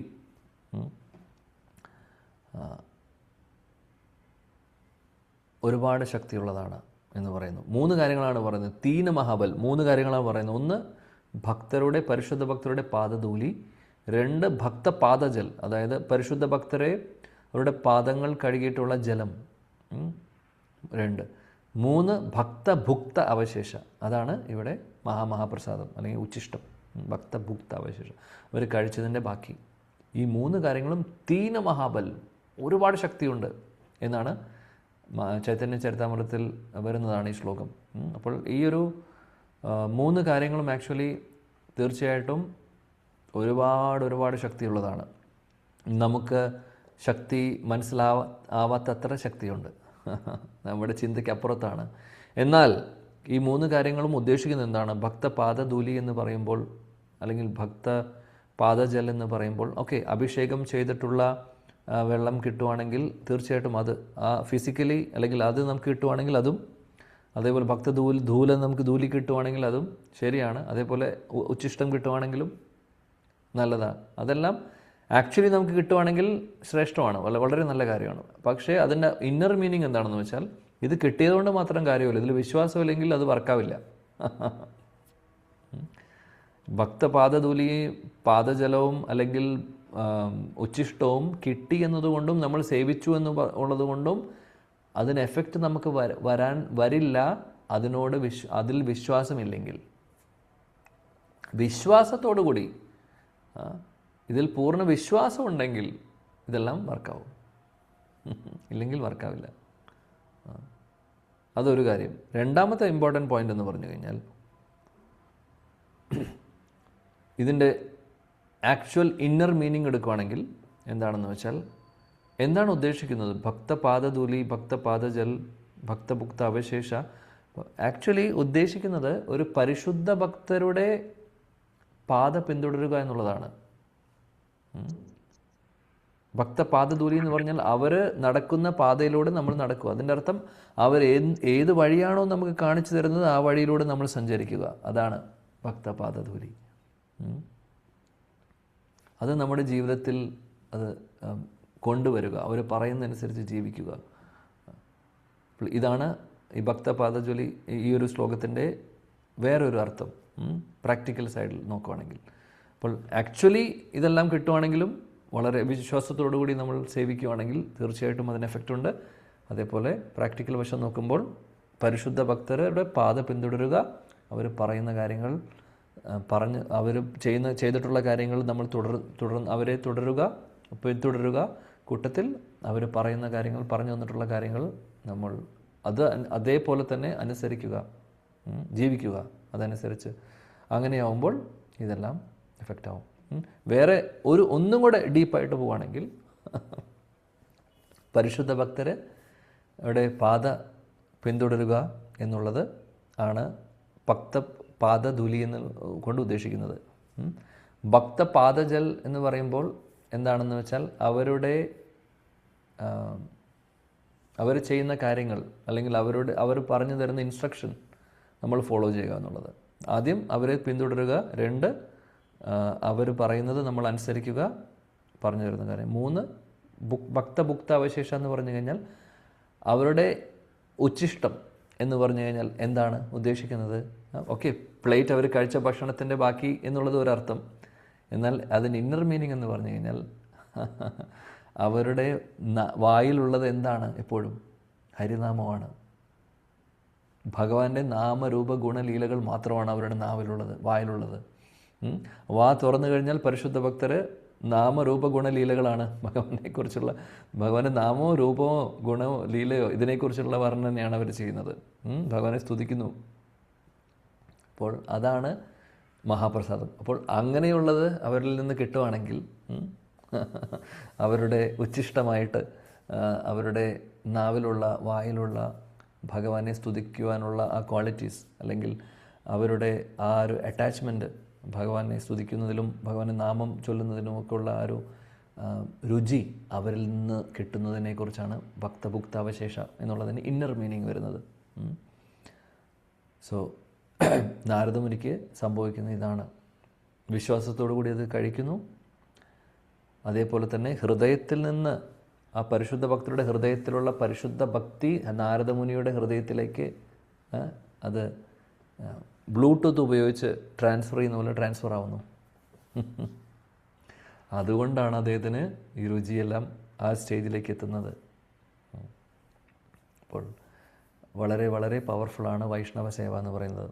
പരിശുദ്ധ ഭക്തരെ സേവിക്കുക എന്നുള്ളത് വളരെ ഇമ്പോർട്ടൻ്റ് ആണ്. അപ്പോൾ അവരെ സേവിച്ചു കഴിഞ്ഞാൽ നമുക്ക് ഒരുപാട് ഗുണങ്ങളുണ്ട്. അപ്പോൾ ഒരു ചോദ്യം വരാം, നമുക്ക് അങ്ങനെയുള്ള ഭക്തരെ കണ്ടുകിട്ടാൻ എളുപ്പമല്ല, എങ്ങനെ മനസ്സിലാവും പരിശുദ്ധ ഭക്തരാണെന്നുള്ളതൊക്കെ ചോദ്യങ്ങളായിരിക്കാം.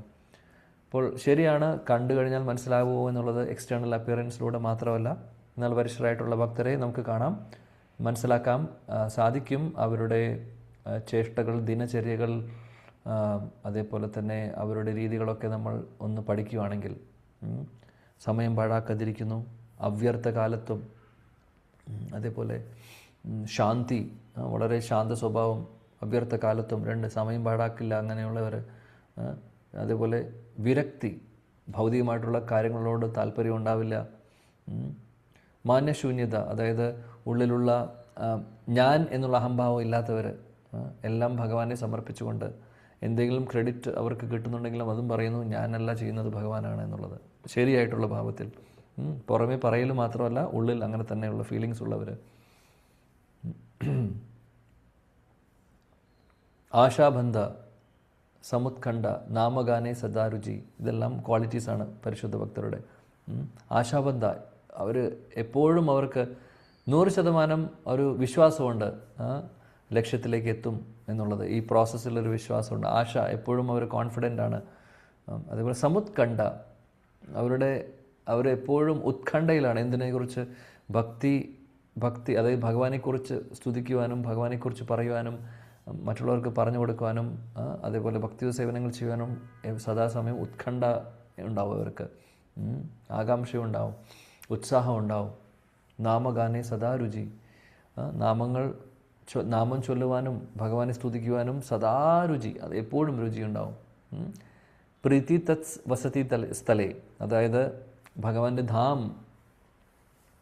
വൃന്ദാവനം, മായപ്പൂർ, അങ്ങനെയുള്ള ഭഗവത് ധാമിനോടുള്ള അറ്റാച്ച്മെൻ്റ് ഉണ്ടാവും. അങ്ങനെയുള്ള സ്ഥലങ്ങളിൽ പോയി വസിക്കുവാനും അങ്ങനെയുള്ള ധാമിനോടും അവർക്ക് താല്പര്യം അല്ലെങ്കിൽ അറ്റാച്ച്മെൻ്റ് ഉണ്ടാവും. ഇതെല്ലാം പരിശുദ്ധ ഭക്തരുടെ ലക്ഷണങ്ങളാണ്. അപ്പോൾ അങ്ങനെയുള്ള ഭക്തരെ സേവിക്കുവാൻ നമുക്ക് അവസരം ലഭിച്ചു കഴിഞ്ഞാൽ പിന്നെ ഒന്നും നോക്കേണ്ട, ഓടിപ്പോവുക എന്നുള്ളതാണ്. ഇനി അതിനുള്ള ഫിസിക്കലി നമുക്ക് സാധിച്ചില്ലെങ്കിൽ, വപ്പു സേവയ്ക്ക് സാധിച്ചില്ലെങ്കിൽ വാണി സേവ ചെയ്യുക. അങ്ങനെയുള്ള ഭക്തരിൽ നിന്ന് കേൾക്കുക, അവർ പറയുന്ന കാര്യങ്ങൾ ജീവിതത്തിൽ ആചരിക്കുക. അതും സേവനമാണ്. അങ്ങനെ നമുക്കും ഒരു ദിവസം നാരദമുനിക്ക് കിട്ടിയതുപോലെ മഹാസൗഭാഗ്യം നമ്മുടെ ജീവിതത്തിലും വരും. അതായത് നമ്മളും പരിശുദ്ധ ഭക്തരായി മാറുവാൻ നമുക്ക് സാധിക്കും, തീർച്ചയായിട്ടും സാധിക്കും, അതിന് സംശയമൊന്നുമില്ല. എന്നാൽ മാർഗങ്ങൾ ഇതാണ്. അത് നമ്മൾ എങ്ങനെ ചെയ്യുന്നു, ഏത് രീതിയിൽ നമ്മളത് ഇങ്ങനെ കിട്ടുന്ന മഹാസൗഭാഗ്യങ്ങൾ നമ്മൾ ഉപയോഗിക്കുന്നു, അതിന് വിശ്വാസത്തോടുകൂടി നമ്മളതെല്ലാം വേണ്ട രീതിയിൽ ചെയ്യുന്നു, അതനുസരിച്ചിട്ടാണ് റിസൾട്ട് വരാൻ പോകുന്നത്. അപ്പോൾ പ്രഭുപാദ്ജി ഭാവാർത്ഥത്തിൽ ഉച്ഛിഷ്ടത്തിൻ്റെ ശക്തിയെക്കുറിച്ചും അതെല്ലാം പറയുന്നുണ്ട്. കൂട്ടത്തിൽ പ്രഭുപാദ് പറയുന്നു പരിശുദ്ധ ഭക്തരെ സേവിക്കുന്നതിൻ്റെ പ്രാധാന്യത്തെക്കുറിച്ച്. അങ്ങനെയുള്ള ഭക്തരെ സേവിക്കുമ്പോൾ നമ്മുടെ ഹൃദയത്തിൽ, അവരുടെ ഹൃദയത്തിലുള്ള ഭക്തി നമ്മുടെ ഹൃദയത്തിലേക്ക് വരുന്നു. അതാണ് പറയുന്നത്.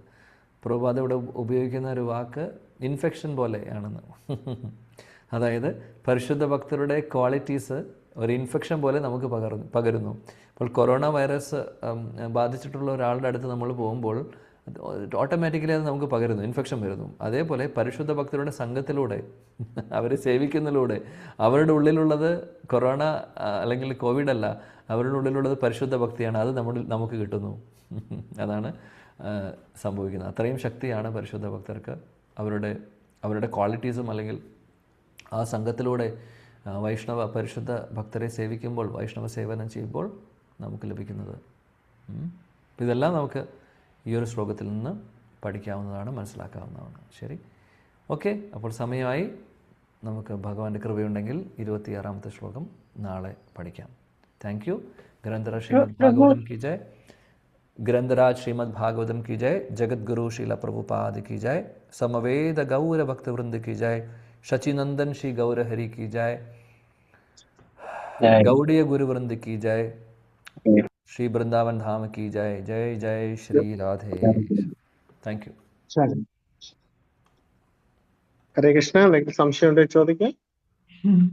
പ്രഭു, പിന്നെ ഈ നവവിധ ഭക്തി എല്ലാം അതുണ്ട്. പക്ഷെ അന്നേരം നാരദ മഹർഷിക്ക് 16 വിധ ഭക്തിയാണെന്ന് പറഞ്ഞത്. ആ 9ന്റെ ബാക്കി ഒന്ന് പറയുമോ? ഞാൻ അത് നാളെ പറയും. അത് ഓൾറെഡി 2ാമത്തെ അധ്യായത്തിൽ നമ്മൾ പഠിച്ചതാണ്. ആക്ച്വലി 9 തന്നെ, 9നെ ഒന്നും കൂടെ അതിനെ എന്താ പറയുക, അതിൽ കുറച്ചും കൂടെ ഡീറ്റെയിൽ ചെയ്യുന്നതാണ് ശില ചക്രവർത്തിപാദ ചെയ്യുന്നത്.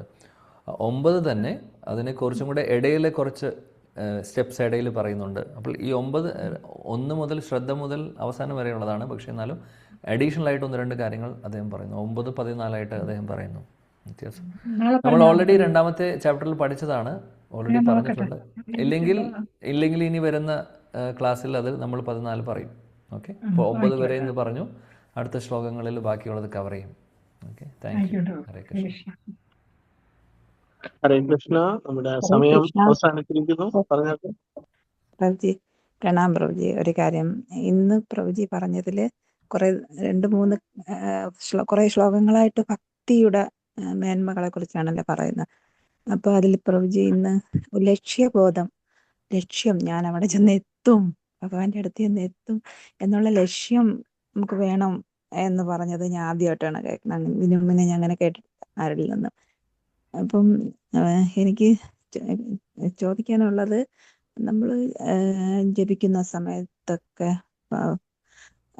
പിന്നെ നമുക്ക് ഈ ജപിക്കുന്ന ആൾക്ക് കിട്ടുന്ന ആനന്ദം അല്ലെങ്കിൽ ഒരു പ്രത്യേക ഫീല് മറ്റെല്ലാത്തിൽ നിന്നും വിട്ടിട്ട് ഒരു ചിന്തകളും ഇല്ലാതിരുന്ന് നമ്മൾ ആ ജപിക്കുന്ന സമയത്ത് നമുക്ക് കിട്ടുന്ന ഒരു ഫീല്, ഹാപ്പിനെസ് നമ്മുടെ ചുറ്റിനുള്ള നമ്മളിരിക്കുന്ന സീറ്റ്, ചുമര്, എല്ലായിടത്തും പ്രഭുജി പറഞ്ഞു തന്നല്ലോ, എല്ലാ ഓരോ അണുവിലും ഭഗവാൻ പരമാത്മാവായിട്ടിരിപ്പുണ്ട്. അപ്പൊ അതിന് ഒക്കെ അങ്ങനത്തെ ഫീല് കിട്ടുമോ? നമ്മൾ ജപിക്കുമ്പം കേട്ടിട്ട് അവർക്ക് അങ്ങനത്തെ കിട്ടുമോ? ഒരു സംശയം. നമ്മളിത് മുമ്പ് പറഞ്ഞിട്ടുണ്ട്. ഇപ്പോൾ കാണാത്ത ഒരുപാട് ജീവജാലങ്ങളൊക്കെ പറക്കുന്നുണ്ടാവും. ചിലപ്പോൾ വൈറസുകളും ബാക്ടീരിയകളും നമുക്ക് കാണുന്നില്ല എന്ന് മാത്രം. അപ്പോൾ നമ്മൾ നാമം ചൊല്ലുമ്പോൾ ആ ശബ്ദ വൈബ്രേഷൻ, സൗണ്ട് വൈബ്രേഷൻ അവർക്കും തീർച്ചയായിട്ടും അതിന് എഫക്റ്റ് അവർക്കുണ്ടാവും. അപ്പോൾ ഞാൻ ഇതിനു മുമ്പുള്ള ക്ലാസ്സിൽ പറഞ്ഞിട്ടുണ്ട്, ശ്രീല ഹരിദാസ് ഠാക്കൂർ 64 മാല അദ്ദേഹം ഉറക്കെ ചൊല്ലാറുണ്ട്. അപ്പോൾ അദ്ദേഹത്തോട് ചോദിക്കുമ്പോൾ അദ്ദേഹം പറയും, ഇത് മറ്റുള്ള ജീവജാലങ്ങൾക്കുള്ളതാണ്, എല്ലാവർക്കുള്ളതാണ് എന്നുള്ളത്. അപ്പോൾ അതൊരു കാര്യം. 2ാമത്തെ കാര്യം, നമ്മൾ ഇരിക്കുന്ന സ്ഥലം, ഇരിപ്പിടം, നമ്മൾ ഇരിക്കുന്ന റൂമും സ്ഥലം, വീട്, എവിടെയാണ് നമ്മളിരുന്ന് ചെയ്യുന്നത്, തീർച്ചയായിട്ടും ആ സ്പിരിച്വൽ പൊട്ടൻസി കിട്ടും അതിന്. ഒരു എക്സാമ്പിൾ സിമ്പിളായിട്ട് പറയുവാണെങ്കിൽ, അമ്പലത്തിൽ നമ്മൾ പോകുന്ന സമയത്ത് നമുക്ക് അവിടെ പോകുമ്പോൾ ഒരു പ്രത്യേക ഫീല് കിട്ടുന്നുണ്ടോ? കിട്ടും എല്ലാവർക്കും. കാരണം എന്താണെന്ന് വെച്ചാൽ അവിടെ ഭഗവാനെ ആരാധിക്കുന്നു. ആരാധനാലയമാണത്, ഭഗവാനെ ആരാധിക്കുന്ന സ്ഥലമാണ്, നാമം ചൊല്ലുന്ന ജപിക്കുന്ന സ്ഥലം, കീർത്തനങ്ങൾ നടക്കുന്ന സ്ഥലമാണ്, ഹരികഥ നടക്കുന്ന സ്ഥലമാണ്. അങ്ങനെയുള്ളൊരു സ്ഥലത്ത് പോകുമ്പോൾ ആ സ്ഥലം തന്നെ സ്പിരിച്വലി പൊട്ടൻ്റ് ആവും. അതേപോലെ തന്നെ നമ്മളിരിക്കുന്ന, അതുകൊണ്ട് പരിശുദ്ധ ഭക്തർ ഇപ്പോൾ വൃന്ദാവനത്തിലൊക്കെ പോയി കഴിഞ്ഞ് കഴിഞ്ഞാൽ കേട്ടിട്ടുണ്ടാവും, ഭജൻ കുട്ടീർ എന്ന് കേട്ടിട്ടുണ്ടാവും. ഈ ഭജൻ കുട്ടീർ എന്താണ്? ഈ ഭക്തർ, ഈ പരിശുദ്ധ ഭക്തരെല്ലാം അവരെല്ലാം ഇരുന്ന് ഭജൻ ചെയ്യുന്നു, അവർ നാമം ചൊല്ലുന്ന സ്ഥലമാണ്. അല്ലെങ്കിൽ ഭാഗവതം വായിക്കുന്നു, പഠിക്കുന്നു, അത് കേൾക്കുന്നു, അതേപോലെ നാമം ചൊല്ലുന്നു, അവർ ഭജൻ ചെയ്യുന്ന സ്ഥലമാണ് ഭജൻ കുട്ടീർ. ആ ഭജൻ കുട്ടീറിൽ ഒരുപാട് പവറാണുള്ളത്. അവരിയ്ക്കുന്ന ഇരിപ്പിടം, ഒരേ ആസനത്തിൽ ഇരുന്ന് 10 വർഷം നമ്മൾ ചൊല്ലുവാണെങ്കിൽ ആ ആസനത്തിന് ആ ശക്തി കിട്ടുന്നു, ഇരിപ്പിടത്തിന്. ഒരുപാട് പവറാണ് അതിനുള്ളത്, തമാശയല്ല. അതുകൊണ്ട് ചില ഭക്തരുണ്ട് വൃന്ദാവനത്തിലൊക്കെ ഇന്നത്തെ കാലത്തും അവരുടെ ആ ഒരു കോൺഷ്യസ്നസ് അത്രമാത്രം അതീന്ദ്ര തലത്തിലാണ്. അങ്ങനെയുള്ളവർ ഈവൻ അവരുടെ ഭജൻ കുട്ടീറിനകത്തേക്ക് ആർക്കും പ്രവേശനം കൊടുക്കില്ല. അവർ ഇരിക്കുന്ന ഇരിപ്പിടം തൊടാൻ ആരെയും സമ്മതിക്കില്ല.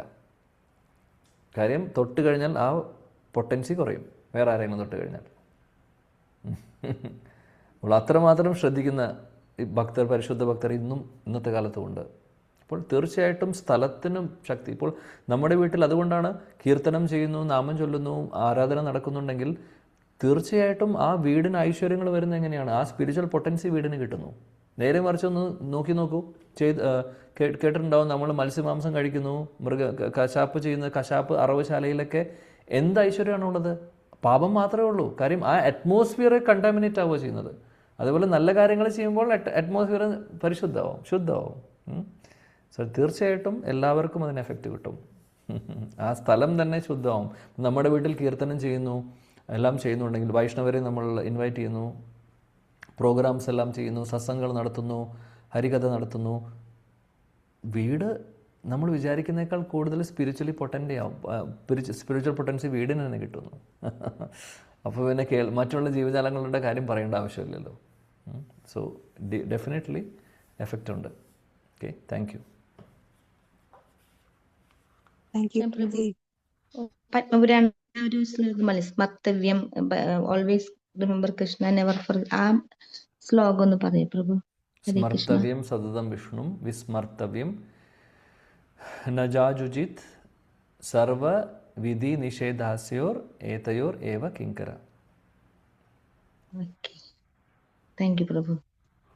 ഹരേ കൃഷ്ണ പ്രഭു. ഇങ്ങനെ നമ്മുടെ കാലിൽ വന്ന് ചില ഡിവോട്ടീസ് വന്ന് തൊടാറുണ്ട്. അപ്പൊ നമ്മുടെ ശക്തി നല്ല കാര്യങ്ങൾ അവരിലോട്ട് ട്രാൻസ്ഫർ ചെയ്യുമെന്ന് പറയുന്നു. അതിനെ കുറിച്ച് അറിയാനാണ്. നല്ല ചോദ്യം. ആക്ച്വലി പറയുകയാണെങ്കിൽ പറയുന്നു, ശാസ്ത്രങ്ങൾ പറയുന്നുണ്ട്, കാല് തൊടാൻ പാടില്ല വിത്തൗട്ട് പെർമിഷൻ, ആരുടെയാണെങ്കിലും.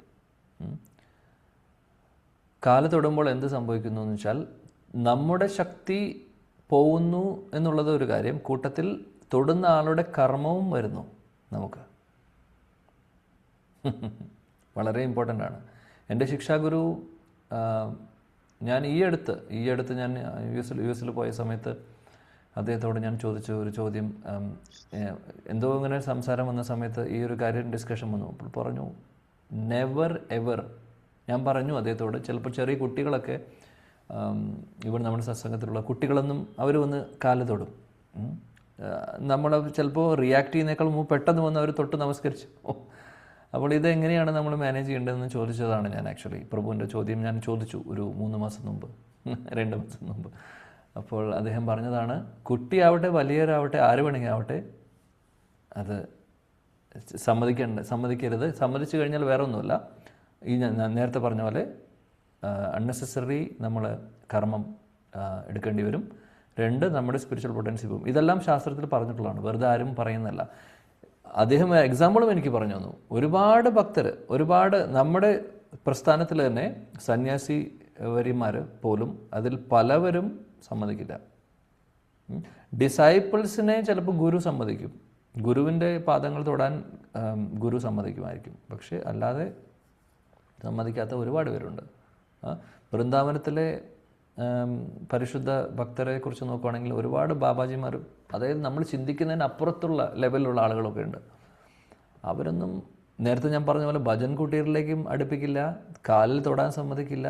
കാലിലെങ്ങാനും ആരെങ്കിലും തൊട്ട് കഴിഞ്ഞാൽ അല്ലെങ്കിൽ അവരുടെ ചീത്തയൊന്നും പറയില്ല. പക്ഷേ അങ്ങനെ എന്തെങ്കിലും കാര്യം ചെയ്തു കഴിഞ്ഞാൽ അവർ ചീത്ത പറയും. അല്ലെങ്കിൽ അവർ എല്ലാവരുടെയും കൃപ കൊടുക്കുന്ന വ്യക്തിയാണ്. പക്ഷേ ഇങ്ങനെ തെറ്റായിട്ടുള്ള കാര്യം, ഇത് അപരാധമാണ് ആക്ച്വലി, സമ്മതമില്ലാതെ കാല് തൊടുന്നത്. ഇത് പലവർക്കും അറിയില്ല. സോ അതുകൊണ്ട് മാക്സിമം ഇത് ഒഴിവാക്കുന്നതാണ് നല്ലത്. അമ്മയുടെയും അച്ഛൻ്റെയും കാല് തൊടുന്ന പോലെയല്ല നമ്മൾ, അല്ലെങ്കിൽ സ്വന്തം ഗുരുവിൻ്റെ കാല് തൊടുന്നതും അമ്മയുടെ അച്ഛൻ്റെയും കാല് തൊടുന്നതും ഒക്കെ ഒരു കൾച്ചറാണ്. മറിച്ച് വേറൊരാളുടെ ചെയ്യുമ്പോൾ ശ്രദ്ധിക്കണം. നമ്മളായിട്ടും ചെയ്യണ്ട, അവരാരെങ്കിലും ചെയ്തു കഴിഞ്ഞാൽ നമ്മളും ആരെങ്കിലും അല്ലെങ്കിൽ ഒരു മുതിർന്ന വരിഷ്ഠ വൈഷ്ണവാണെങ്കിൽ കാലിൻ്റെ അടുത്ത് കൈയൊന്ന് തൊട്ട് നമുക്ക് നമസ്കരിക്കാം. ഇനി അവർ സമ്മതിക്കുകയാണെങ്കിൽ ചെയ്യാം, ഇല്ലെങ്കിൽ ചെയ്യരുത്. തിരുവനന്തപുരം കഴിഞ്ഞ് അങ്ങോട്ട് കണ്ണൂർ വരെ ഒരു നിവൃത്തിയില്ല പ്രഭു. വന്ന് കാലിൽ പിടിക്കുക. ഇനി ജപസഞ്ചി ഒരു ചൂരലും കൂടെ കൊണ്ടുപോകേണ്ട അവസ്ഥയാണ്. എനിക്ക് മനസ്സിലാക്കാൻ സാധിക്കും പ്രഭു. ശരിയാണ്. സോ ശ്രദ്ധിക്കണം എന്നാണ് എനിക്ക് കിട്ടിയിട്ടുള്ള ഇൻസ്ട്രക്ഷൻ. ഞാൻ അത് ഇവിടെ പറഞ്ഞു, അത്രേ ഉള്ളൂ. താങ്ക് യു പ്രഭു. ഇതുപോലെ തന്നെയാണ് പ്രഭു നമ്മള് ഭക്ഷണ പദാർത്ഥങ്ങൾ ഷെയർ ചെയ്യുന്നത്, കഴിക്കുന്ന ഉച്ചിഷ്ടം കഴിക്കാൻ പാടില്ല, ഇതേ എഫക്ട് തന്നെയാണ് കിട്ടുക പ്രഭു? ഉച്ചിഷ്ടം കഴിക്കേണ്ടത് പരിശുദ്ധ ഭക്തരുടെയാണ്, നല്ല ഭക്തരുടെ, ശുദ്ധ ഭക്തരുടെ ഉച്ചിഷ്ടം കഴിക്കാം. അത് നേരത്തെ നമ്മളിന്ന് പറഞ്ഞല്ലോ, അതിന് ശക്തിയുണ്ട്. അത് സമ്മതം, ആക്ച്വലി ഐഡിയലി സമ്മതത്തോടു കൂടി കഴിക്കുന്നതാണ്. ഇവിടെ നാരദമുനി എന്താ പറഞ്ഞത്? ശ്ലോകത്തിൽ എന്താ പറഞ്ഞിട്ടുള്ളത്? അവരുടെ സമ്മതത്തോടു കൂടി ഞാൻ കഴിച്ചു എന്നാണ് പറഞ്ഞത്. ആണോ? അതാണ് ഐഡിയലായിട്ട് നടക്കേണ്ട കാര്യം.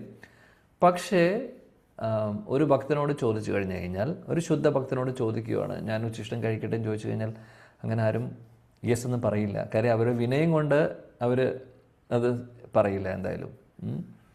അപ്പോൾ അതുകൊണ്ട് നമ്മൾ ഭക്തരുടെ ഇടയിൽ കാണാം അങ്ങനെ മഹാപ്രസാദം വരുമ്പോൾ അത് കഴിക്കുന്നതായിട്ട്. അങ്ങനെ ഒരു സന്യാസി, ശുദ്ധഭക്തനോ ഗുരുജനങ്ങളുടെയോ ഒക്കെ ഉച്ചിഷ്ടം കിട്ടുമ്പോൾ അവരുടെ സമ്മതം അങ്ങനെ എടുത്ത് ചോദിച്ചു കഴിഞ്ഞാൽ ചിലപ്പോൾ അവർ നോ എന്ന് പറയുമോ എന്താണെന്ന് അറിയില്ല, അല്ലെങ്കിൽ പറയില്ല ചിലപ്പോൾ, അങ്ങനെ അഭിപ്രായമൊന്നും പറയില്ല ചിലപ്പോൾ. അപ്പോൾ അത് ജനറലി ഡിസ്ട്രിബ്യൂട്ട് ചെയ്യും. അവർക്കും അറിയാം അത് നമ്മൾ കഴിക്കുമെന്നുള്ളത്, അതുകൊണ്ട് അവരൊന്നും പറയില്ല. പക്ഷെ നേരിട്ട് ചോദിക്കുമ്പോൾ അവർ യെസ് എന്ന് പറയില്ല ചിലപ്പോൾ, കാര്യം ആ വിനയം കൊണ്ട്. എന്നാലും വീട്ടിലെ ആളുകളുടെ ഭക്ഷണം ഉച്ചിഷ്ടം കഴിക്കാൻ പാടില്ല എന്നല്ലേ, അതിന്റെ റീസൺ എന്താ? ആദ്യം ഇപ്പോൾ ഞാൻ പറഞ്ഞത് ശുദ്ധഭക്തരുടെ കാര്യം. വീട്ടിലെ ഉച്ചിഷ്ടം കഴിക്കുന്നത് കർമ്മം വരും എന്നുള്ളത് കേട്ടിട്ടുണ്ട്. സോ അത് ഒഴിവാക്കുന്നതാണ് നല്ലത്. കർമ്മം എന്ന് പറഞ്ഞാൽ ഇപ്പോൾ ശുദ്ധഭക്തൻ്റെ ഉച്ചിഷ്ടം കഴിക്കുമ്പോൾ നമുക്ക് കിട്ടുന്നത് എന്താണ്? അവരുടെ ഉള്ളിലുള്ളത് നമുക്ക് കിട്ടുവാണ്. അവരുടെ ഉള്ളിലുള്ള ശുദ്ധഭക്തി ആണ് നമുക്ക് ഇപ്പോൾ നാരദമുനി പറയുന്നത്. അവരുടെ ഉള്ളിലുള്ള ഭാവം നമുക്ക് വരുന്നു വിശ്വാസത്തോട് കഴിക്കും. അതേപോലെ നമ്മൾ വീട്ടിലെ ഉച്ചിഷ്ടം കഴിക്കുമ്പോൾ അവരുടെ ഉള്ളിലെ കർമ്മവും ഭാവമൊക്കെ നമ്മളിലും വരും. അതുകൊണ്ട് ശ്രദ്ധിക്കാവുന്ന കാര്യങ്ങളാണ് ഇതെല്ലാം. ഇനി ചോദിക്കരുത് ഭർത്താവിൻ്റെ ഭാര്യയുടെ, ഇതൊക്കെ പേഴ്സണൽ കാര്യങ്ങളാണ്. അത് ചെയ്യുന്നുണ്ടെങ്കിൽ ചെയ്യുക, ചെയ്യാത്തവരുമുണ്ട്, ചെയ്യുന്നവരുമുണ്ട്. അതിലേതാ ശരി തെറ്റ് എന്നും പറയാൻ ഞാൻ ആരുമല്ല. അപ്പോൾ ചെയ്യുന്നതും കണ്ടിട്ടുണ്ട്, ചെയ്യാതിരിക്കുന്നതും കണ്ടിട്ടുണ്ട്, രണ്ടും കാണുന്നുണ്ട്. അപ്പം നമ്മൾ ലോജിക്കലി ബുദ്ധി ഉപയോഗിച്ച് നോക്കി ചെയ്യുക, അതാണ്. എന്നാൽ ശുദ്ധഭക്തരുടെ ഉച്ചിഷ്ടം കിട്ടുവാണെങ്കിൽ ഒന്നും നോക്കണ്ട, കഴിക്കുക വിശ്വാസത്തോടു കൂടി. ഹരേ കൃഷ്ണ. ഇന്നത്തെ സമയം കഴിഞ്ഞു. താങ്ക് യു പ്രഭു. പ്രഭുജിയോട് യാതൊരു തടസ്സം കൂടാതെ കിട്ടുന്നതിന് പ്രഭുജിക്കും പ്രഭുജിയുടെ കുടുംബത്തിനും നമ്മൾ 2 പ്രാവശ്യം ഹരേ കൃഷ്ണ മന്ത്രം ജപിക്കാം. ഹരേ കൃഷ്ണ ഹരേ കൃഷ്ണ ഹരേ കൃഷ്ണ